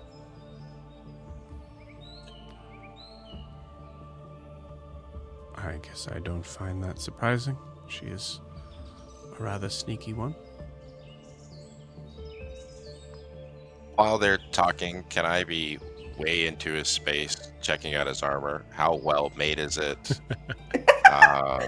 You certainly can. You are like the blonde elf that seems to be like kind of like moving through does like very much has the like professional sort of thing of like please get out of my way, like when he's passing by. But so I assume Alistair, you're giving him room, but every time you're stepping forward. Oh yeah. Well, I mean, Alistair's I'm right there invading with his him. personal. Oh, But well, you they're step both back. invading his personal space. But, like, Can I insight check his reaction to Zara?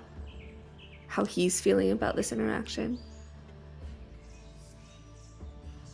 Yeah, go for it. Joe, Yes. remember Don't- that message That's you okay. sent me earlier? That's okay. I'm okay with it in this sense. Okay, If it was okay, the other okay. sense, I'd be very pissed. Okay. Yeah. It's a 30, by the way. Joe said he was going to be mad at me if I rolled a 30. If you rolled a 30 on one of those checks, I would have been very upset. Okay, 30. Yeah, he is. God, 30's so good. He knows something, or thinks he knows something. That you surmise to be possibly related to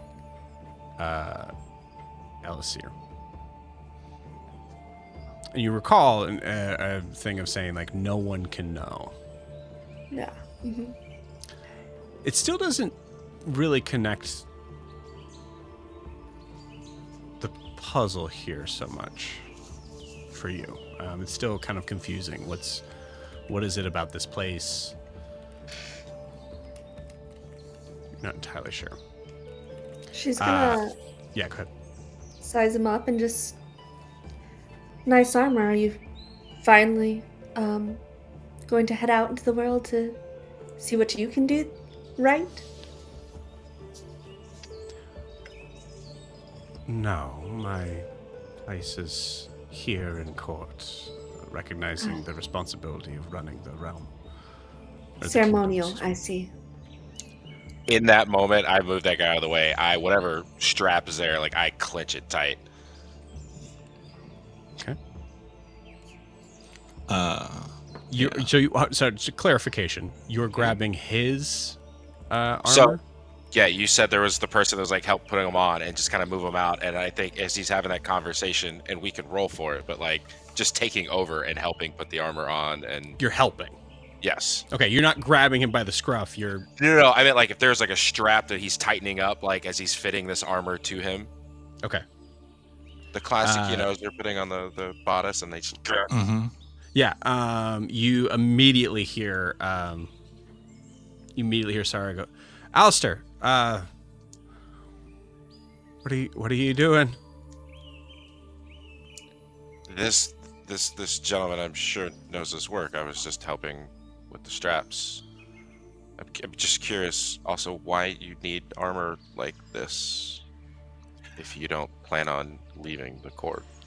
The Master Smith is the only one that is allowed to be touching the Archduke's armor.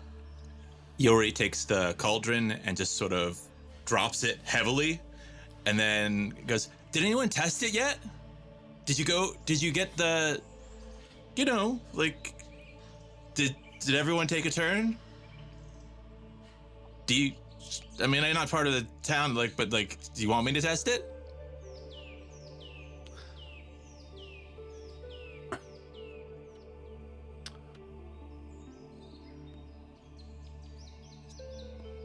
I guess if it's ceremonial, I guess maybe it's just, do you not test ceremony? I mean, we still test it. I mean, because if it's the Smiths would be, you don't make something if it's not going to be, usable, even if it is for ceremony. I assure you, this is only ceremonial. If I was going out into battle, I wouldn't need something so heavy to protect myself. Oh, yeah. I guess back home they'd make things that were, both kind of looked good, but also were functional. I guess they only have you get one or the other here. For those who don't need to be functional all the time, yes, Yori. It's just the Smiths wouldn't let something not be usable, but they were still beautiful. Anyway, I guess you don't do the whole everybody gets a swing. I have no idea what you're talking about. Cariel, are we almost finished? And you see Cariel, the blonde elf, kind of turns. So sorry, sir. We're not even close. Excuse. If you can, if you're looking at weapons, just Aralar is over there. You can go talk to him, please. Just give me a minute. Kiki heard Raylar. No. Raylar? It's actually a very weird. So Aralar. Raylar. Okay. Yeah. If you guys want to say Ara, I'm cool with that. I was like, Gwyn, your target's nearby. Raylar's here. Cool. And you see there is a figure that you hear is hammering away on something kind of off in the corner, even further out than where the armor smith is working. As you guys come up close, you notice something very interesting about this elf. He has red hair.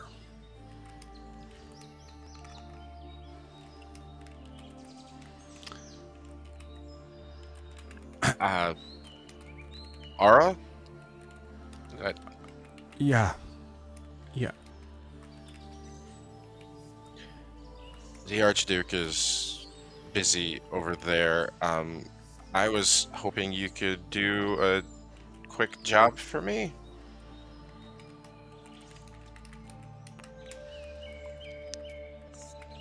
For those that have saved the village. All of you. Kara, give me one more insight check.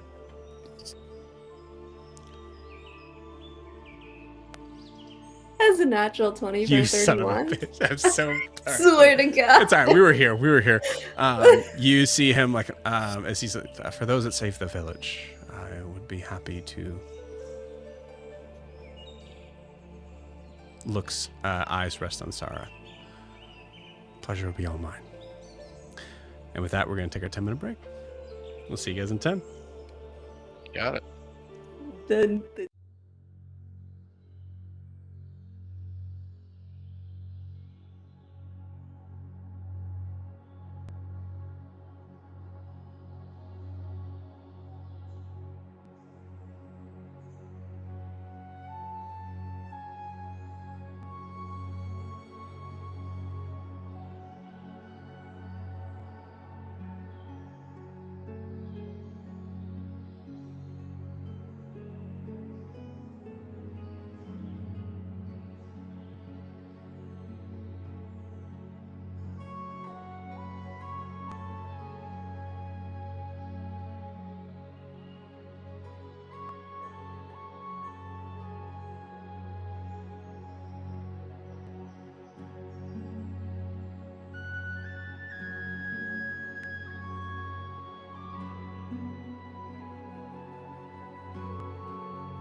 Okay. So, as Kara, Alistair, Yori, and Sarah look at this figure, as I mentioned before, his hair is red. It is not orange. It is red. You notice the very like close sort of like shaved sides. It is giving like almost a mohawk sort of vibe. You also see that he is as he's approaching, he's in this like sort of position, so he's wielding the sword. Kara, you get the sense. You also get the sense too. This guy definitely knows how to use it.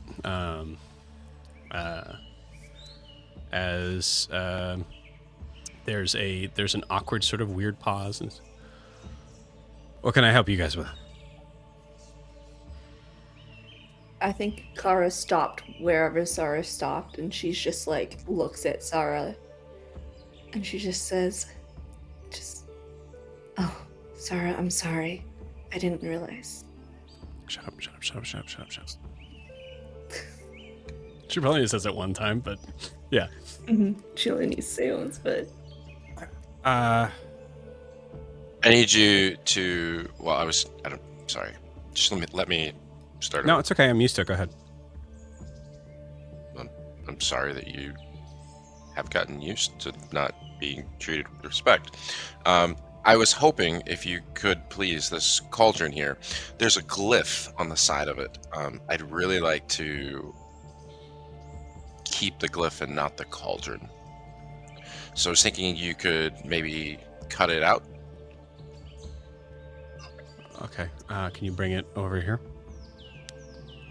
Yori swings it over his shoulder and then is just holding it out in front of him as he walks and starts to show it to him very strenuously. That's a much harder position to hold. It's so much harder, dude. Like, yeah, I love that. Yeah. Give me that athletics check. I'll give you a low absolutely. DC, but give it to me. Yep.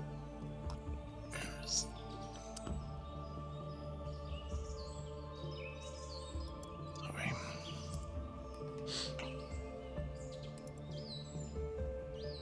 That'll be a 25.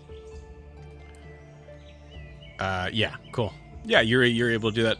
No problem. As you set it in front, you see him kind of like raise an eyebrows. He kind of like kicks it. Like your hair.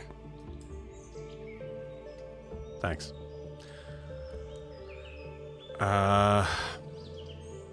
He gives you. He doesn't say anything to you about it, but he gives you kind of a look of like impressive. Like that was cool.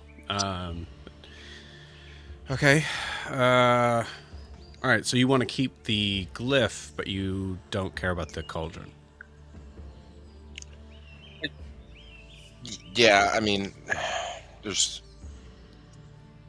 And I like look at the sword that he had. Mhm. I'm assuming that you. Well, I mean, you probably absolutely do better work than that gentleman over there. So. I mean, Cariel does the armor. I do the weapons, but Is that he notably did not choice? answer your question. Yeah. Okay. Well, I would probably consider this closer to something an armor would do, but I mean, it's a pretty simple job if that's what's needed. yeah. If you think you could do that, would you be able to kind of shape it into like a pauldron? Or would he be upset that you were doing that? Upset's not really the. I can at least do the first thing, and I'm sure when he's done with. I'd rather you do it.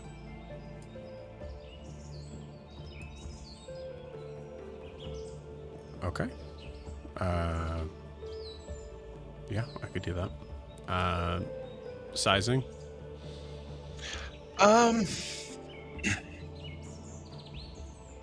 Could just do like an average build. Okay. Yeah, something. That I would mean, be- we just have the strap be able to handle the sizing for the most part. Yeah. Probably we'll say quarter arm coverage if possible. We'll go left arm. And then if possible, I can, and then I'll kind of reach into my bag and pull out like a sketchbook that I have with an old picture of like of Huxley's arm. Okay. I got a couple of good looks at a design like this. I absolutely do not need you to do this, but there's a chance that I might use this glyph or this piece of the cauldron as like part of the. I would need to be able to fit things on the inside, not necessarily just strap it. So if you could put some, and I'll show him like some etching on the inside that would help pieces to attach to it. If you could. He looks at the papers. Yeah. You drew the person attached to it too. Was there a reason for that? Scale. Nice. Clinton, please take a point of inspiration for that. That's so good. The try. Scale. Just yeah. It was just. And I'm sorry. I hate that I tend to just pile things on. While you're doing that, would my friend here and I be able to, well, one, see what items you possibly have for sale, but also maybe use part of the workshop that you're not? Oh, I mean, on my side, yeah, not a problem. Cariel has more of a... looks at you, just kind of like leans in a little bit. Cariel's a little more of a stick up his ass. But yeah. I have known people like that. Yeah. Yeah, we please. We could even clean up a little bit, like your workbench over there. I could organize it for you, if you. I like my workbench. Of course, yeah. We'll just figure it out, Yuri. I'm sure there's. I think he says, "I like my workbench," and then like kind of like looks behind. But whatever. Feel free to spend as much time as you like doing what you need.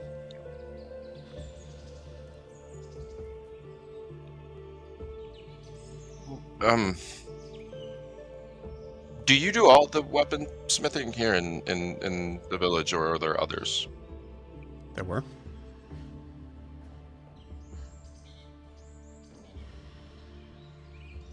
We're having they're throwing a party in honor of Sarah's. Kara, where are you in association to? So I'll assume where, because you said you're next to Sarah, so I'm going to ask you where you are, and that's determining where Sarah is. I'd imagine we're near the front of the shop. So do you think she's far enough away to possibly not hear this part of what Alistair's asking? Oh, I think we can still. I think we're close enough to hear it still. Okay, cool. Unless she was a mile, unless she wouldn't have moved closer. No, I'm relating it to like the idea like of saying that you're close. Then that's determining where she is. That's the easier way to sort of look at it. Alistair, can I?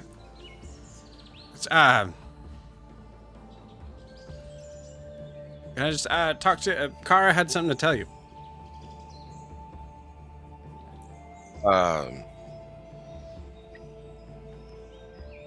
Yuri, if you want to get started, I guess Kara has something she needs to tell me.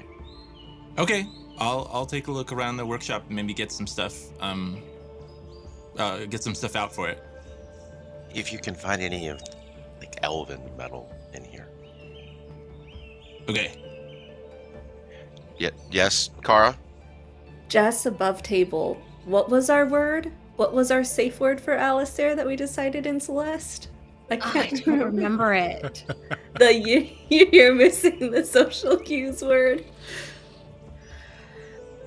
I don't remember. Is it like Well, I mean, why do I say in all like fairness, watermelon or Alistair. something? Yeah, I was saying, in all fairness, Alistair might be getting the social where it's the social cue. It's just Pineapple, pineapple, pineapple. yeah.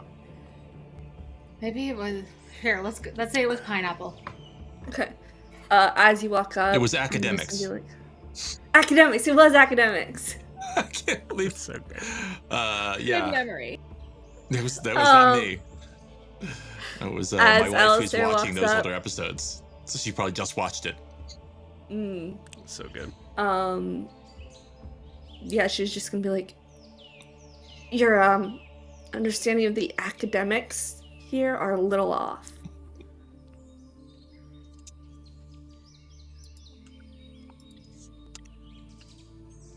He's not really my type. No. These academics. That's okay. It's okay. Yeah.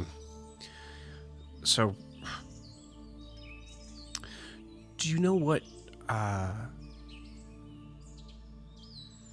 Do you know what? Oh no, I'm gonna screw it up. What's this guy's freaking name? We didn't ask. Alright. Ara-Ilar. There it is. I got it. Raylor. You guys gotta stop it. Ara-Ilar. You guys gotta get away from these elves. Do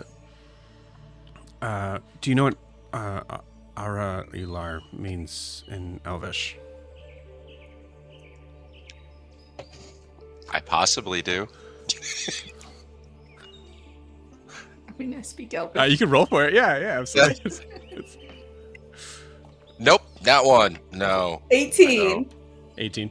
Well, I don't know what I'm rolling. Is it an int check or something? It's an 18 on the dice. It's an 18 on the die. Don't matter. You definitely, because you also know Elvish. So Yes, I do. let me make sure I get this right. Sorry, there's so much stuff I had just in case. Yeah. Okay. Cool. This one is just the Elven. It's a more sort of extended sort of phrasing for the word last. Means last. Yeah. Like last one? Oh. Yeah. So things are, the politics are complicated.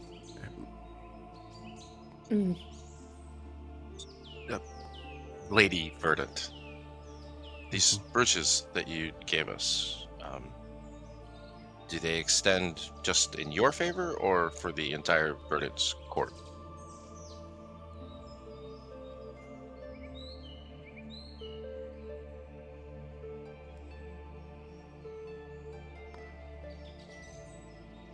The whole court.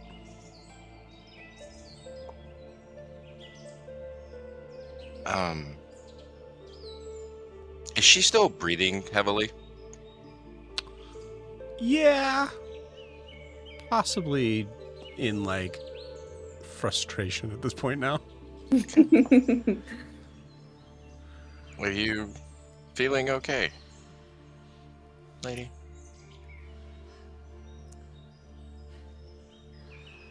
You seem pale, your cheeks flushed. I'm fine. I'm fine. I just have everything that I need. So,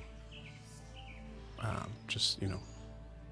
Would you Wait. like to meet us at the library later? And we can catch up so you don't have to Yeah. hang out with us all day?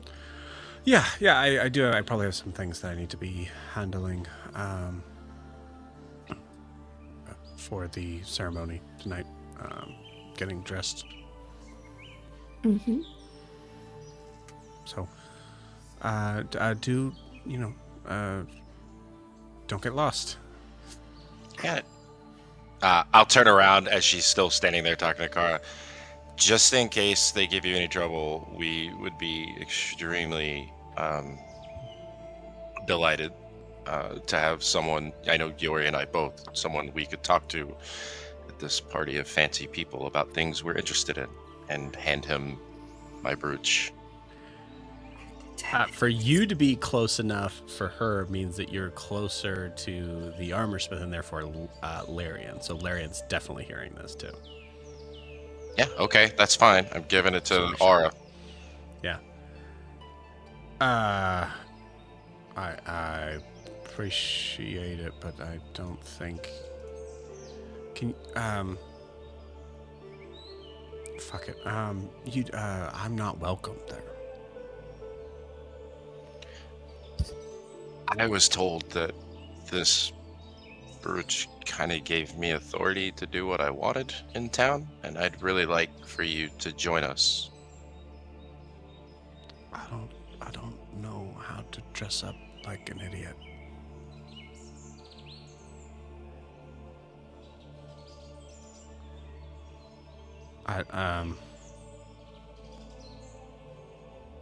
Is this a official request from the heroes of the Verdant Court?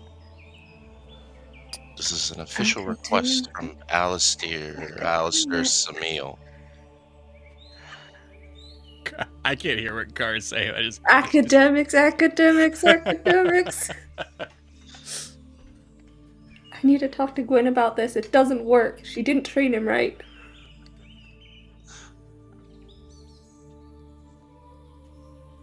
Listen, I've been forced to do a lot of things in my life, and I don't want to force you to do this.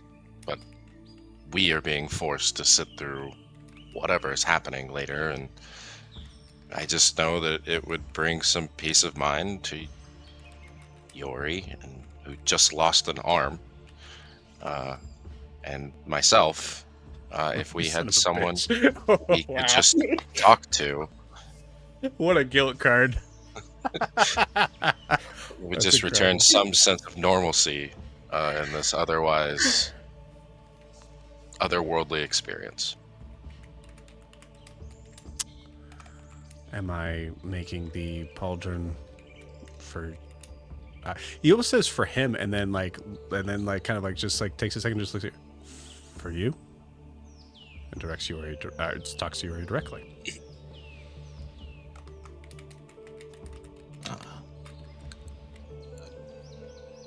The pauldron?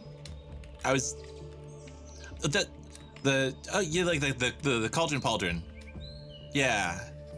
I guess I didn't even think about it. It would be cool to have like it's like part of the story. I don't know what the thing on it does, but you know, I do kind of at some point want to get another arm. All right, I'll do it. And I've seen. Do you think I could pull that off? This? Yeah, like, do you think it'd look okay? I've had the curls for a while, or just kind of let it grow out, but I do, yeah. Well, I mean, it Is would there- look different, but yeah, I would. I mean, Cool. When I was younger, most of the others looked like this. Which is not saying that you would take it. I mean, there's nothing to take. Yeah, go for it. Mine are all gone too.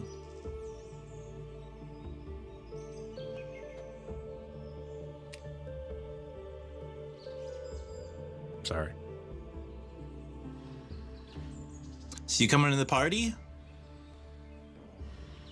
I don't know how to dress like an idiot either, so I asked one of my friends to just buy it for me. And they're gonna buy me something. I don't know exactly what it's gonna be, but you just like put out, I don't know. It's like you choose everything that was the opposite of what would be functional. And then you're fancy. Yeah. I'm just getting a nicer coat. Oh. Or you could do that. I don't, So you're wearing different clothes than what you have? Yeah, I'm just putting a coat on over it. Oh, okay. Well, guys, I just have this. Pretty much. I like it. Yeah, I don't know much about the corp, but I know that this wouldn't work. As you see, it's mostly like stitched together sort of clothing.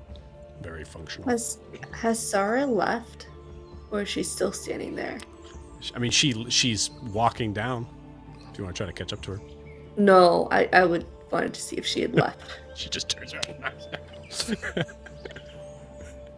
Yeah. You know, as someone who very much likes to live in the rigidity of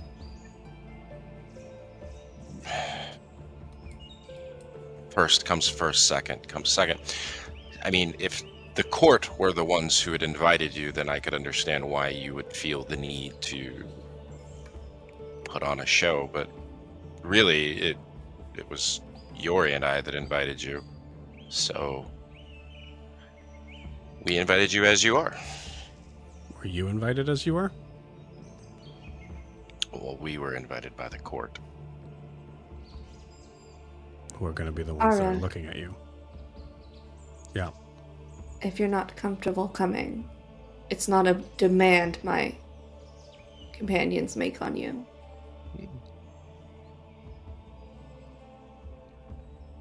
I think it's just their curiosity.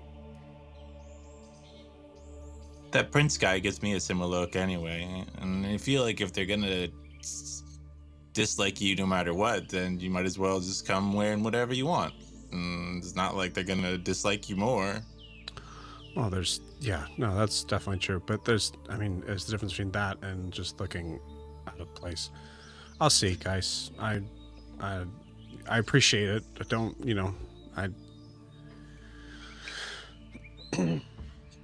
Yes. Yeah. Listen, I just feel that obviously they want to celebrate us, but really, Sarah had so much influence in not only helping us find our way there, but find our way back, delivered the children back to the village. I just don't know how much weight us as outsiders would carry in singing her good praises. So it would probably benefit all the people of the village and Sarah if there was others there that could support and recognize the character that she has. Kara's gonna roll her eyes at this point and go over to the armorer because she is. Yeah, I mean, if you think Done that'll make a with that. difference, roll me a persuasion check. Of I rolled course. like shit, but go ahead and roll me a persuasion check anyways. Right, well, whatever. 13 plus 3, 16.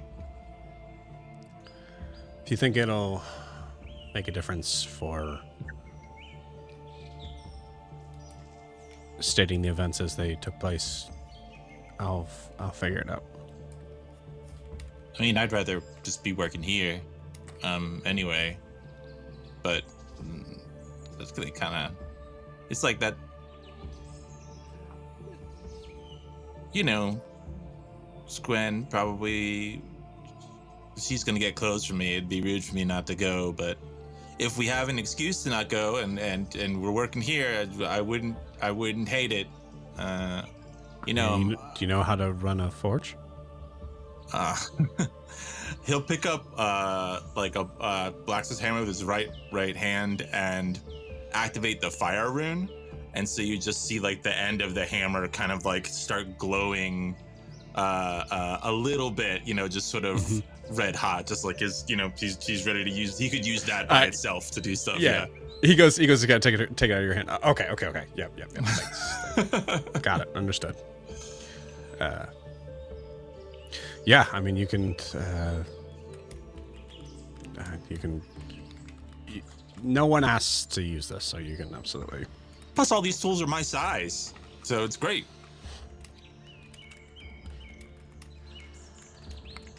You know how hard it is to start a giant forge? Yeah. I get why you said that. There's a like I'm thinking in his head like how does he like. Yeah. Yeah, there's a story there for sure. This cauldron. Okay, yeah, I'll get to work on it. It's gonna be, we'll say, should only take about maybe an hour. Is there anything that I need to worry about as far as the Arcana sort of piece of this thing?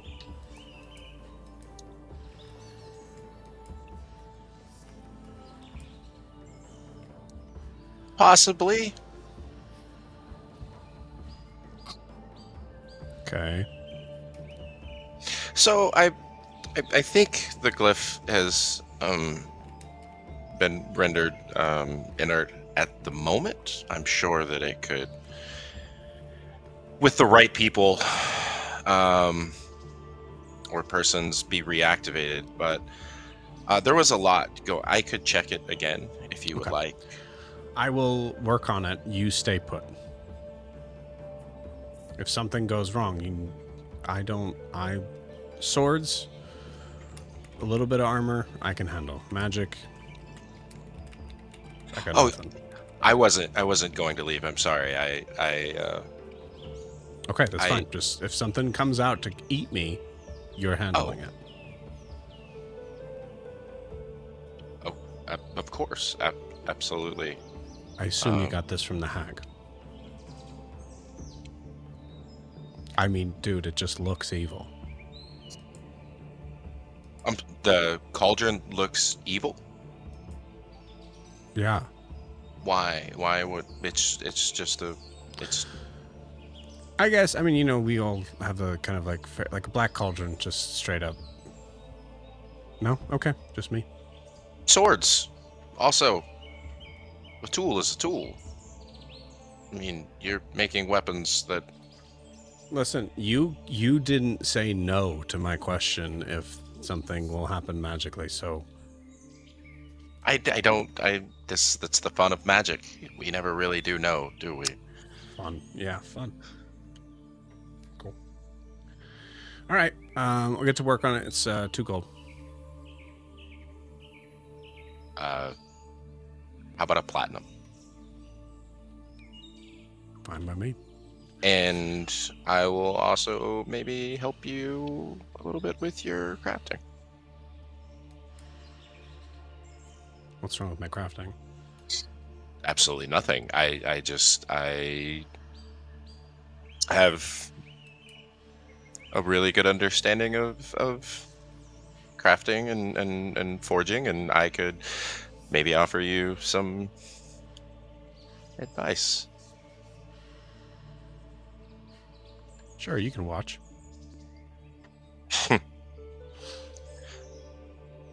By all means. Cool.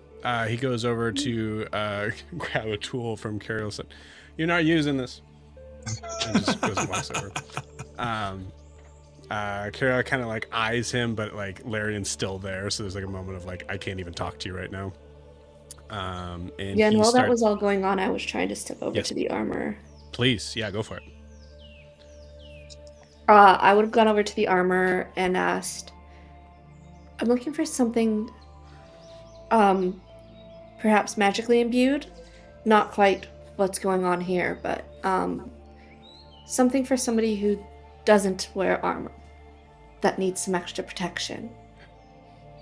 Okay, so you're looking for something that would be Like small bracers that can aid. what I have is on the table. I'm gonna look to see what There you are a want. couple bracers, yeah. Yeah, and you, I'm gonna say at this point, guys, level 10, and that was a nat 20. Yeah, there's a braces or defense in there for sure. I'm gonna take these if that's okay. What you're gonna? Well, hold on. I mean, you're gonna take the, and then like looks up at Larry.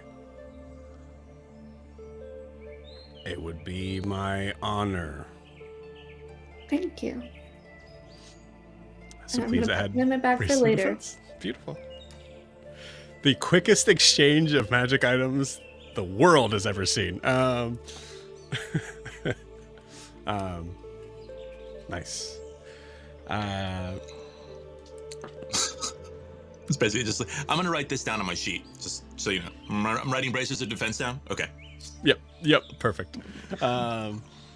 You see, Kara, you see Larian eyeing you. He doesn't say anything to you though. As she's like inspecting the bracers, she's just gonna glance over. It's been a pretty wild time since we got here. Hopefully we haven't disrupted your peaceful kingdom. If you're looking for an apology on the way that I have treated you all in entering here,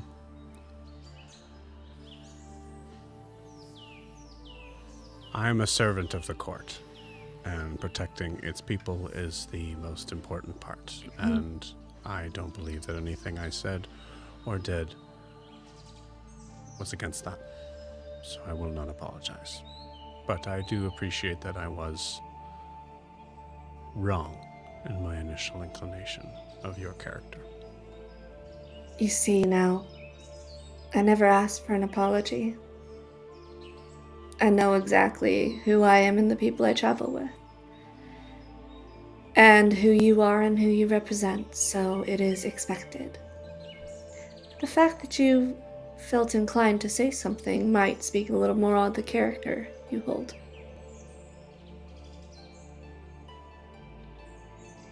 Roll me an intimidation check.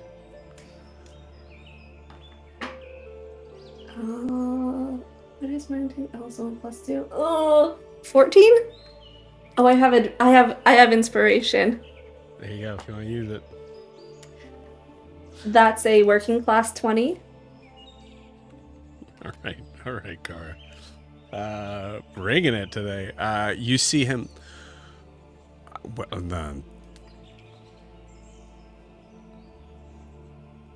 Kara, we almost finished.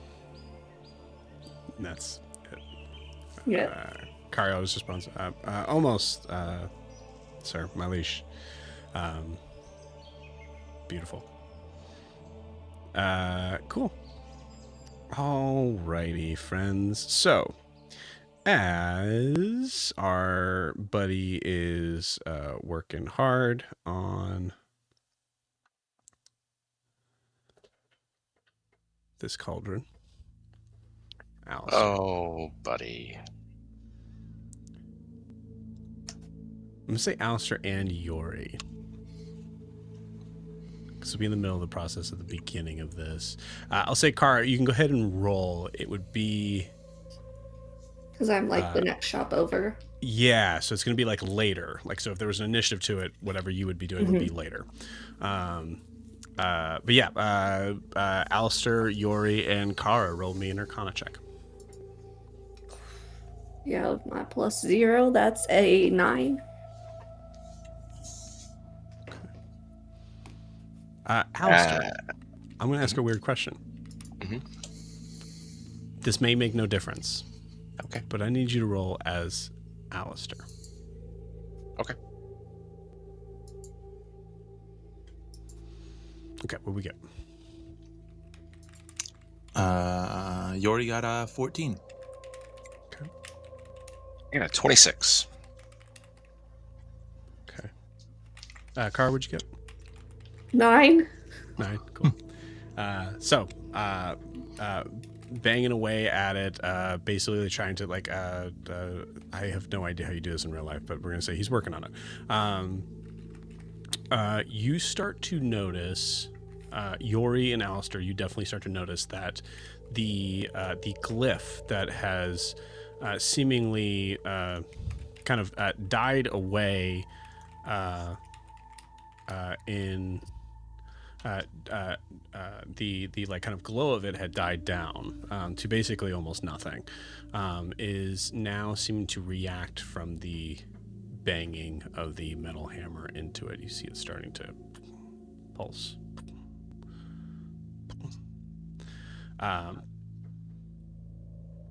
Alistair. Mm-hmm. You notice it before Undulith does.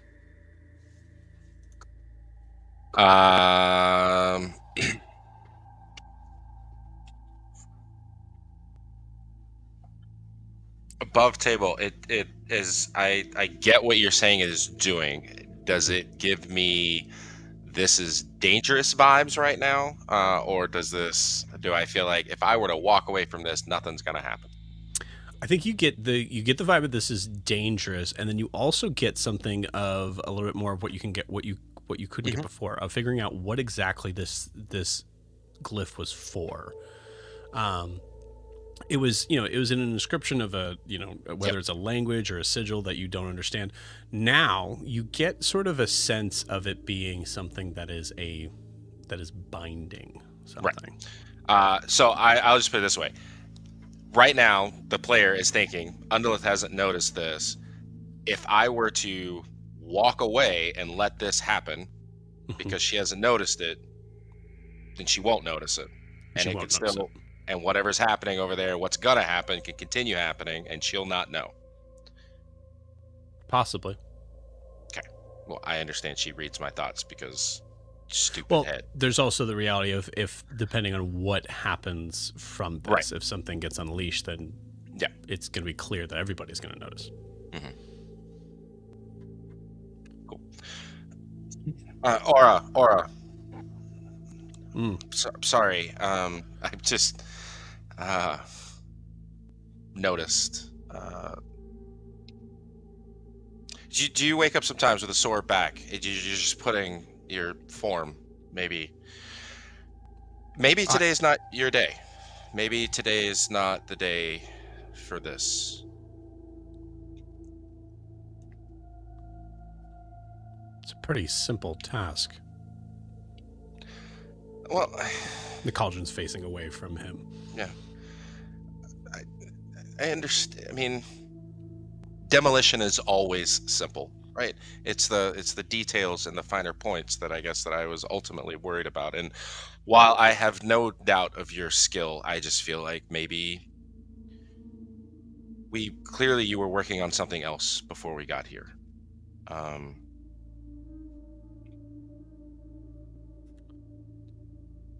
Yeah. Let him know if you want to give it a shot instead, or what was your name? Yori? Alistair? I'm sorry, Yori. I did get your name.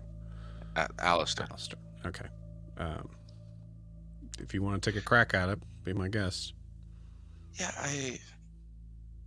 Is there anyone else in around here that is more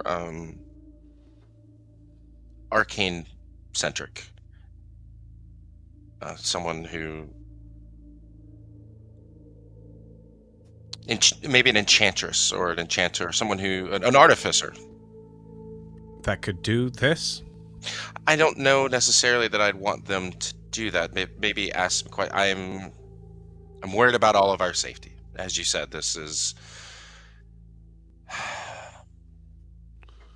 it's a magical object, and I as much as I know, I've never dealt with a witch's magic before, and maybe I should get someone else to verify its safety before we start cracking at it. Yeah, sure. Yep. Go for it. Whatever you want to do.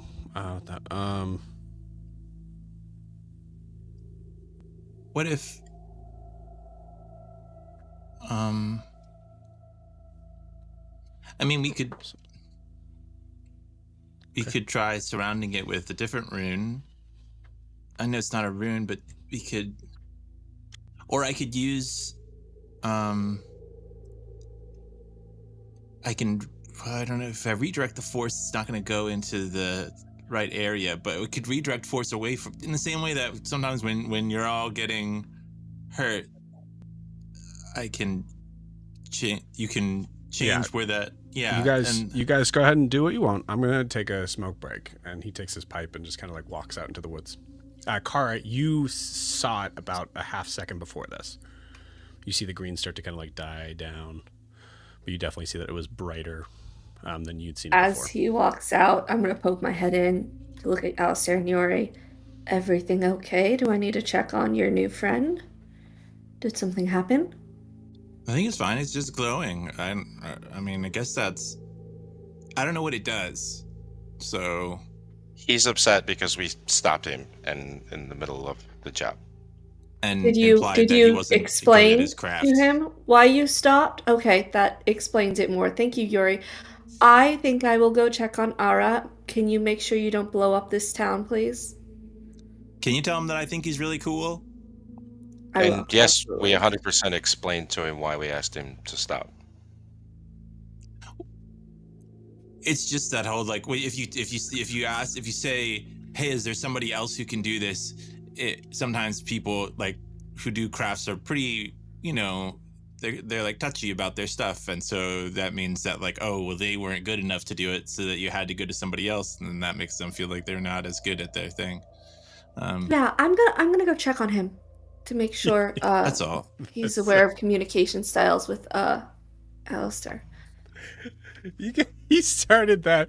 Does your back hurt this morning? Yeah, no way. No way is he being off. You negged him that whole time. Like it was. But I also explained to him why he needed to stop because I wasn't certain it was safe. Right. Just saying.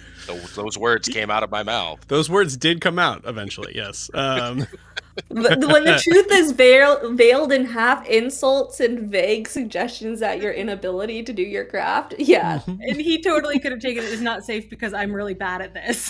Yes. Oh, yeah, 100%. So Kara's Sounds like a gonna you go problem. try and find Ara. You got it. Not hard to do at all. But just real quick, Alistair and Yori, do you want to handle this today? Yeah, I All do. right. Yeah. Cool. So, here's what I'm going to say. I'm going to tell you mechanically what I need. Mhm. And then you guys can kind of formulate how that works. Story-wise, completely up to you.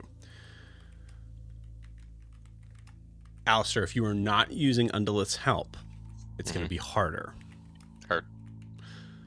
But I need I will say what would be equivalent to a spell attack from you to be able to contain. And then Yori, I need athletic checks from you. Okay. To be able to pull this off. Okay. I'm going to use Flash of Genius on every roll. You got it. I'm going to say let's unless it's close. Hurt. If it's close, we'll do a fourth, but it'll be 3 altogether. So we'll do the first one. We'll handle the mechanics, and then you guys can kind Of course.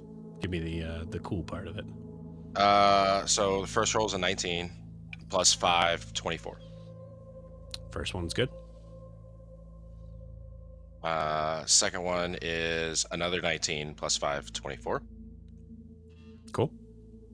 Third one is 19 plus 9, 28. Okay. Nice. So, on that side, you, Alistair, go ahead and tell me what you're doing to this cauldron as Yori is working at it. So yeah, I think Alistair sees magic. So I think he starts to see the first the weaves and then the aura coming from it as it's trying to the spell's trying to re-energize itself. And I think it is as simple and complex as him counter weaving it. So kind of throwing his own magical threads into it to pull them apart and keep them from ever actually connecting to finalize the spell. And I think it's just a race against time as it's trying to glow faster and faster. He's moving faster to try and just keep as much of it from forming and fully coalescing as possible. You got it. Yori, let's get those rolls. Okay. He actually, so he's gonna do something kind of interesting in that he's using Giant's Might, which turns him large, but it's a smaller workshop. So then he's also casting Reduce to turn himself normal. I love it. So yeah, that gives me advantage on the athletics. So that's all right. Yeah. The look of that moment. Yeah. I just imagine a little bit of like some scenes from The Fly. Just really weird. There's a large and as it grows. Yeah. It's like, oh, that was new. Things don't happen all at once. There's parts that just get Yeah. Yeah, absolutely. Yeah. It worked. Great. So 23 is the first roll. And 23 is then, let's see. And then 30. That's good. That's great. And then 28. All right, guys. Nice work. So, as you guys are banging into this, there's a moment that Yori, from your vantage, I think it's up to you. Yori, from your vantage point, are you facing kind of away from it, so you're able to like are you like standing in the cauldron and like trying to like, or are you right in front of it? I think I'd be in front of it. Just that, yeah. I don't think he'd want to keep his eyes off it, and to a certain extent, I know he'd like probably try to make sure that unless Alistair says like, "Hey, get out of the way," like you try to make sure Alistair could see it still, but like not behind it or in the cauldron, especially not in the cauldron. Okay. Yeah. Also, I know that his rolls were high enough, but since I said it before, unless you're against this, I was going to use a flash of genius for you, and I was going to use the idea of where your missing arm is at. It would be like Alistair's arm, kind of helping you. Sure. That. Neat. But you can say no. You rolled really well, so. I think there's a certain amount of like, there's a little bit more leverage in that, like, if there's an arm and there's a swing, like you need the other arm to pull a little bit. So that one, rather than being off balance, like keeps him on balance a little bit more. And I think it makes sense that maybe this is something that's at least given to at least the last swing. As the first thwack, you notice it starts to glow. The first thwack after,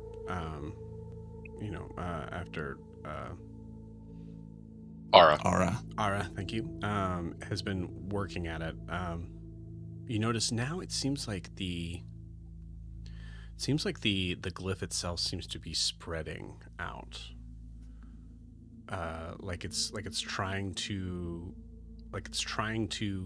move itself around so it's able to get to the crack that you're making. And as you, so the first thwack, you can notice that like it seems to like spread, like it's like blood leading into the cracks in like a pavement or something. The second hit, you notice the center of it seemed to kind of shift and snap a little bit. And though the cauldron is a very like dull black, you notice it seems like there's almost like a shine to it, as if mirroring something. I need perception checks from Alistair and Yori. Wait, 14. 19. Makes sense. Yori, you're closer. As you're looking at this cauldron, you reduced yourself, so you're now at a kind of a space where you're only a little bit taller than this. And as you're kind of like smacking into it, you see your face first reflected into it. And then as if you're going up against a fish tank, you see your face seems to be superimposed away to something else. Something with no nose, like slits for nostrils. A heavy sort of like leaning forward, almost Neanderthal looking forehead. And around the side of it, it's not hair, but it's like tentacled sort of spikes.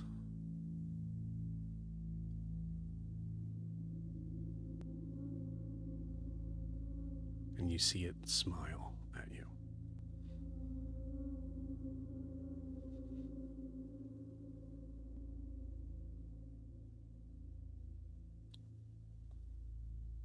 What do you do before you take the third swing? Or do you just do it? I think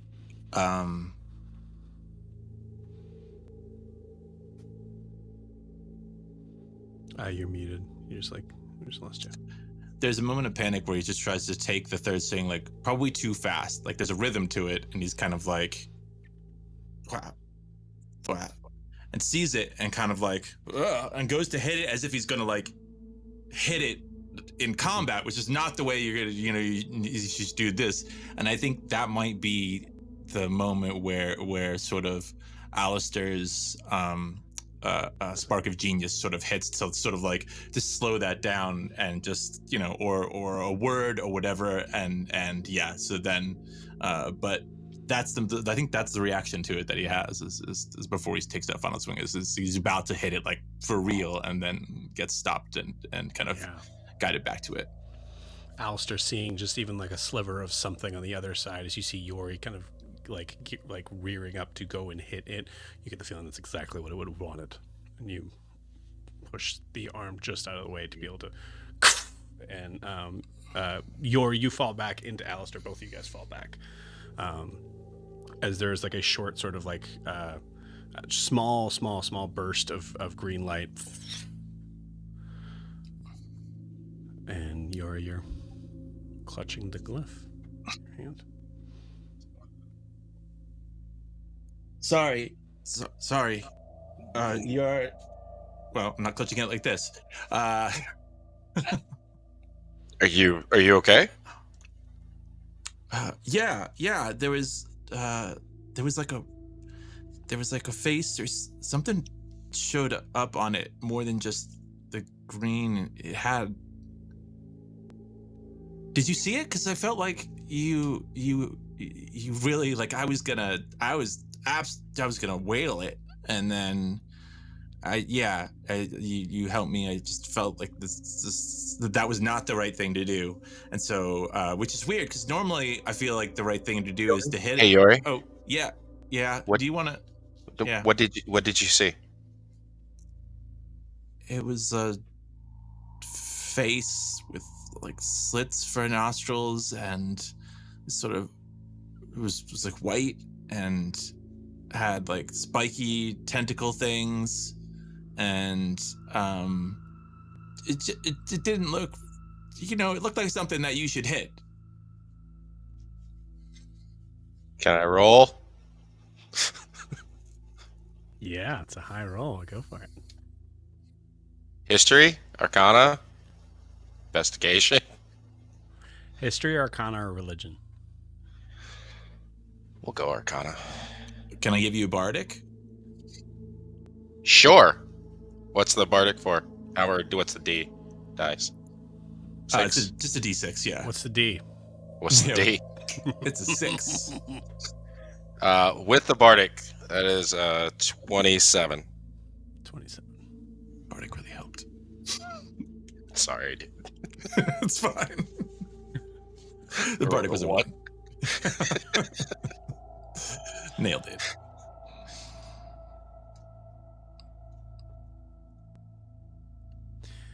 Alistair, you have studied magic for magic's sake, pulling into the extended reaches of what magic can do.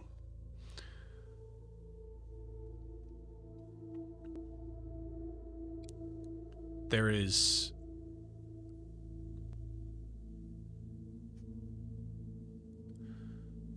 the area here where you're in the Feywild. In some ways, you're in Chaos Magic Central. And the material plane always felt like it was the sense of the meeting of chaos and order.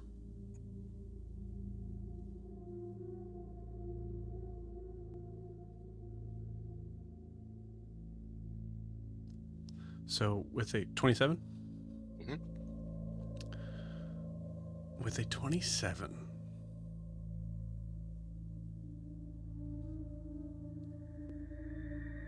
everything revolving around that concept of planes that represent that, the Shadowfell, the primordial planes of air, water, fire, earth, even the upper planes with Celestia and moving forward into the abyss or the nine hells. I think you think back to a moment when you were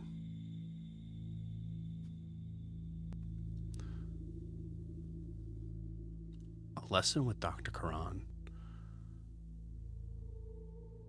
on maybe even because he wouldn't be your planar sort of professor, but talking about the understandings of what we know about those planes.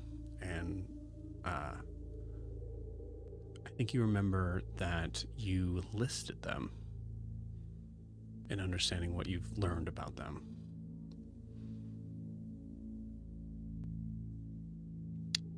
And you just remember 3 words that always kind of stuck in your brain. Is that all?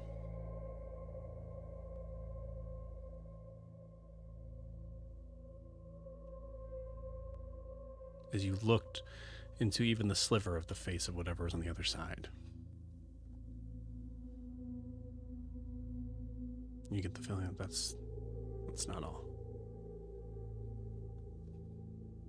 Barring into the beginning of this session, saying with Magister Thana saying everything that we could know about magic, we do. A ridiculous statement that you've spent a good amount of time proving her wrong on. You've never felt like she was more wrong than in this moment.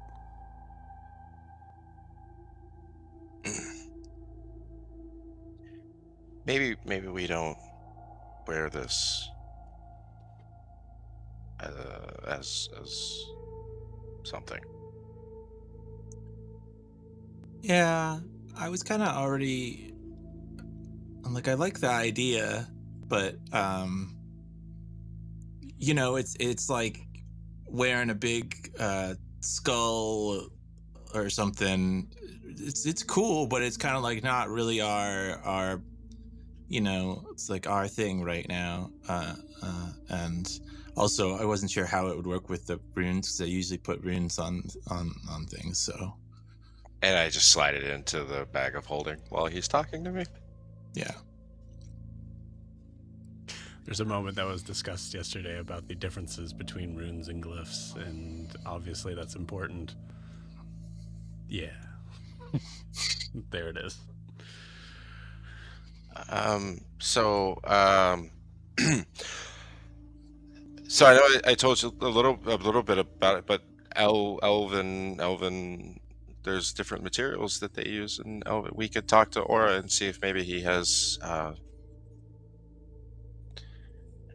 mithril, adamantine, something here that he could forge for us. And speaking of Aura, we'll come back to the forest. Don't worry, Kara's gonna talk to Ara about Zara. It'll be fine. Oh, great. This is going to be good. Yeah, great. Good. You see him just pretty easy to spot. He's got like flaming red hair and green woods. Is kind of trying to light a pipe. Oh, that's a 7. Still not great. You see him just struggling.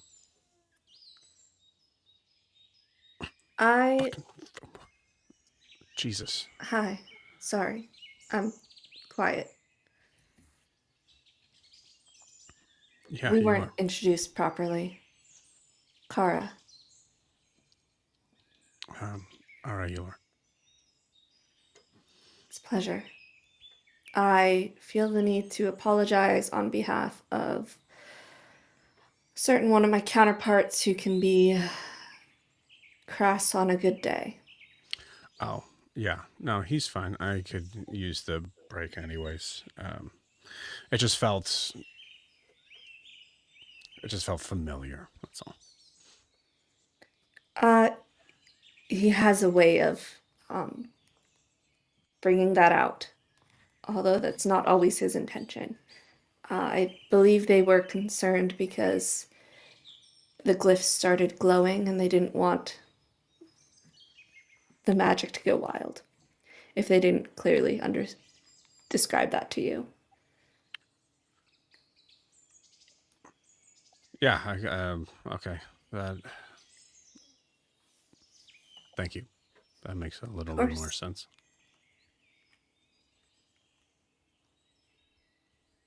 And about the ball, I know he kept pushing that, but if you're really not comfortable, I don't see why you would have to come or want to come.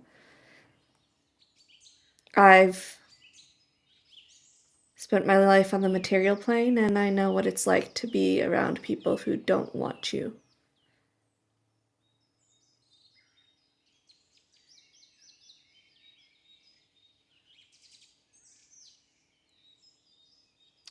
Yeah, they seem to.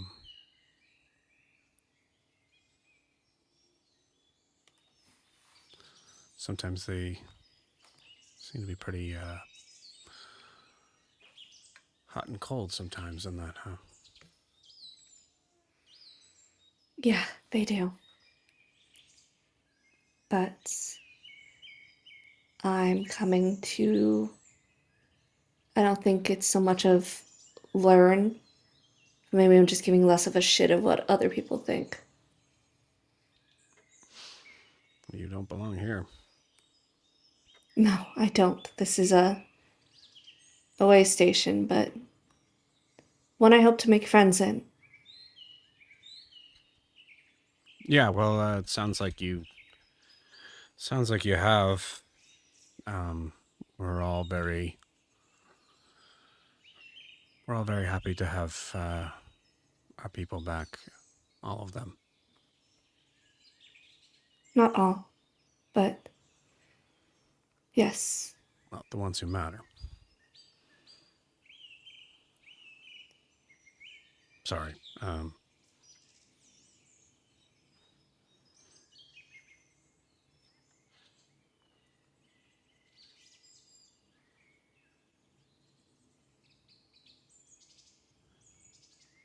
I.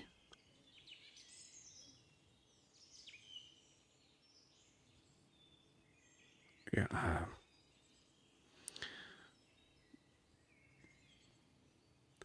It seemed like you.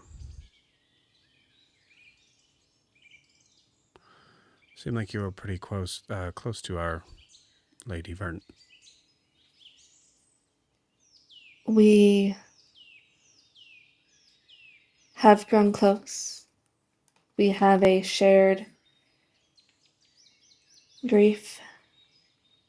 My daughter was taken by the Unseelie Court, which is why I'm here.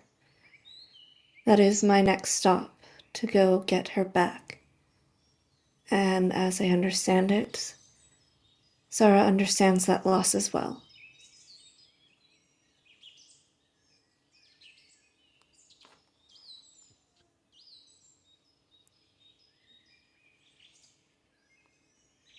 What are you talking about?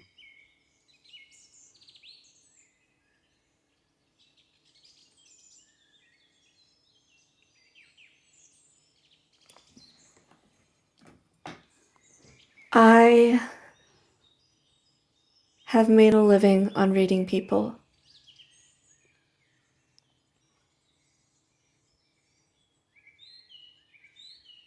My Yeah. condolences, belated as they are. You see him kind of shift very uncomfortably. Zara is a friend. You have nothing to fear from me or my companions. But for you to understand the closeness I have with her, you have to understand that relation, that connection.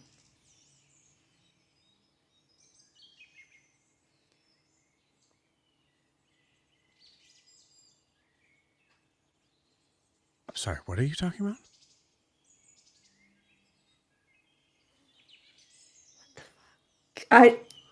Can I insight check him? You certainly can. Fuck.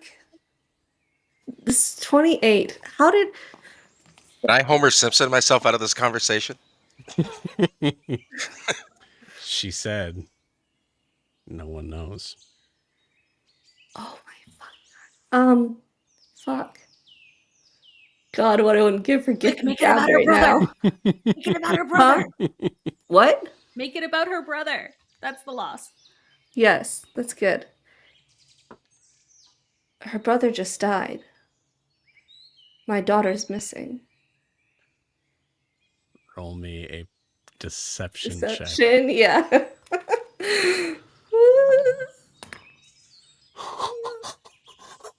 Oh, did you just crit on me? I'm not gonna make it then. I got a 15. Okay. I mean, we'll RP it. Go ahead. Yeah, her brother just died.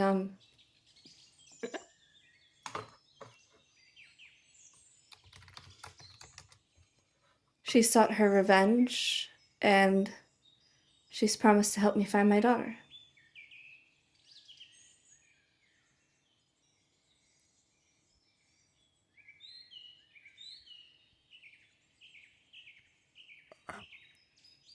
Right.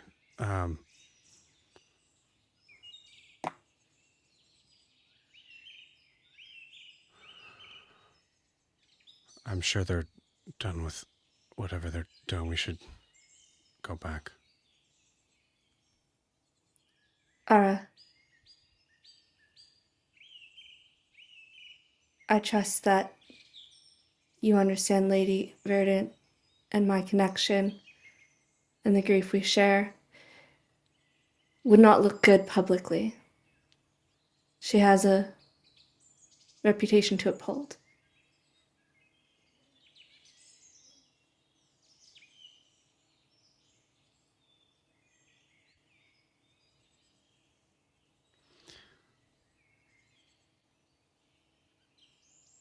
You know what I like about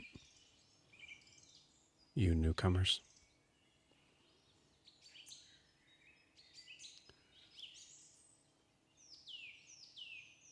You're straightforward about what you mean. I think that's the first time anybody has said that about me. Excuse me. I have a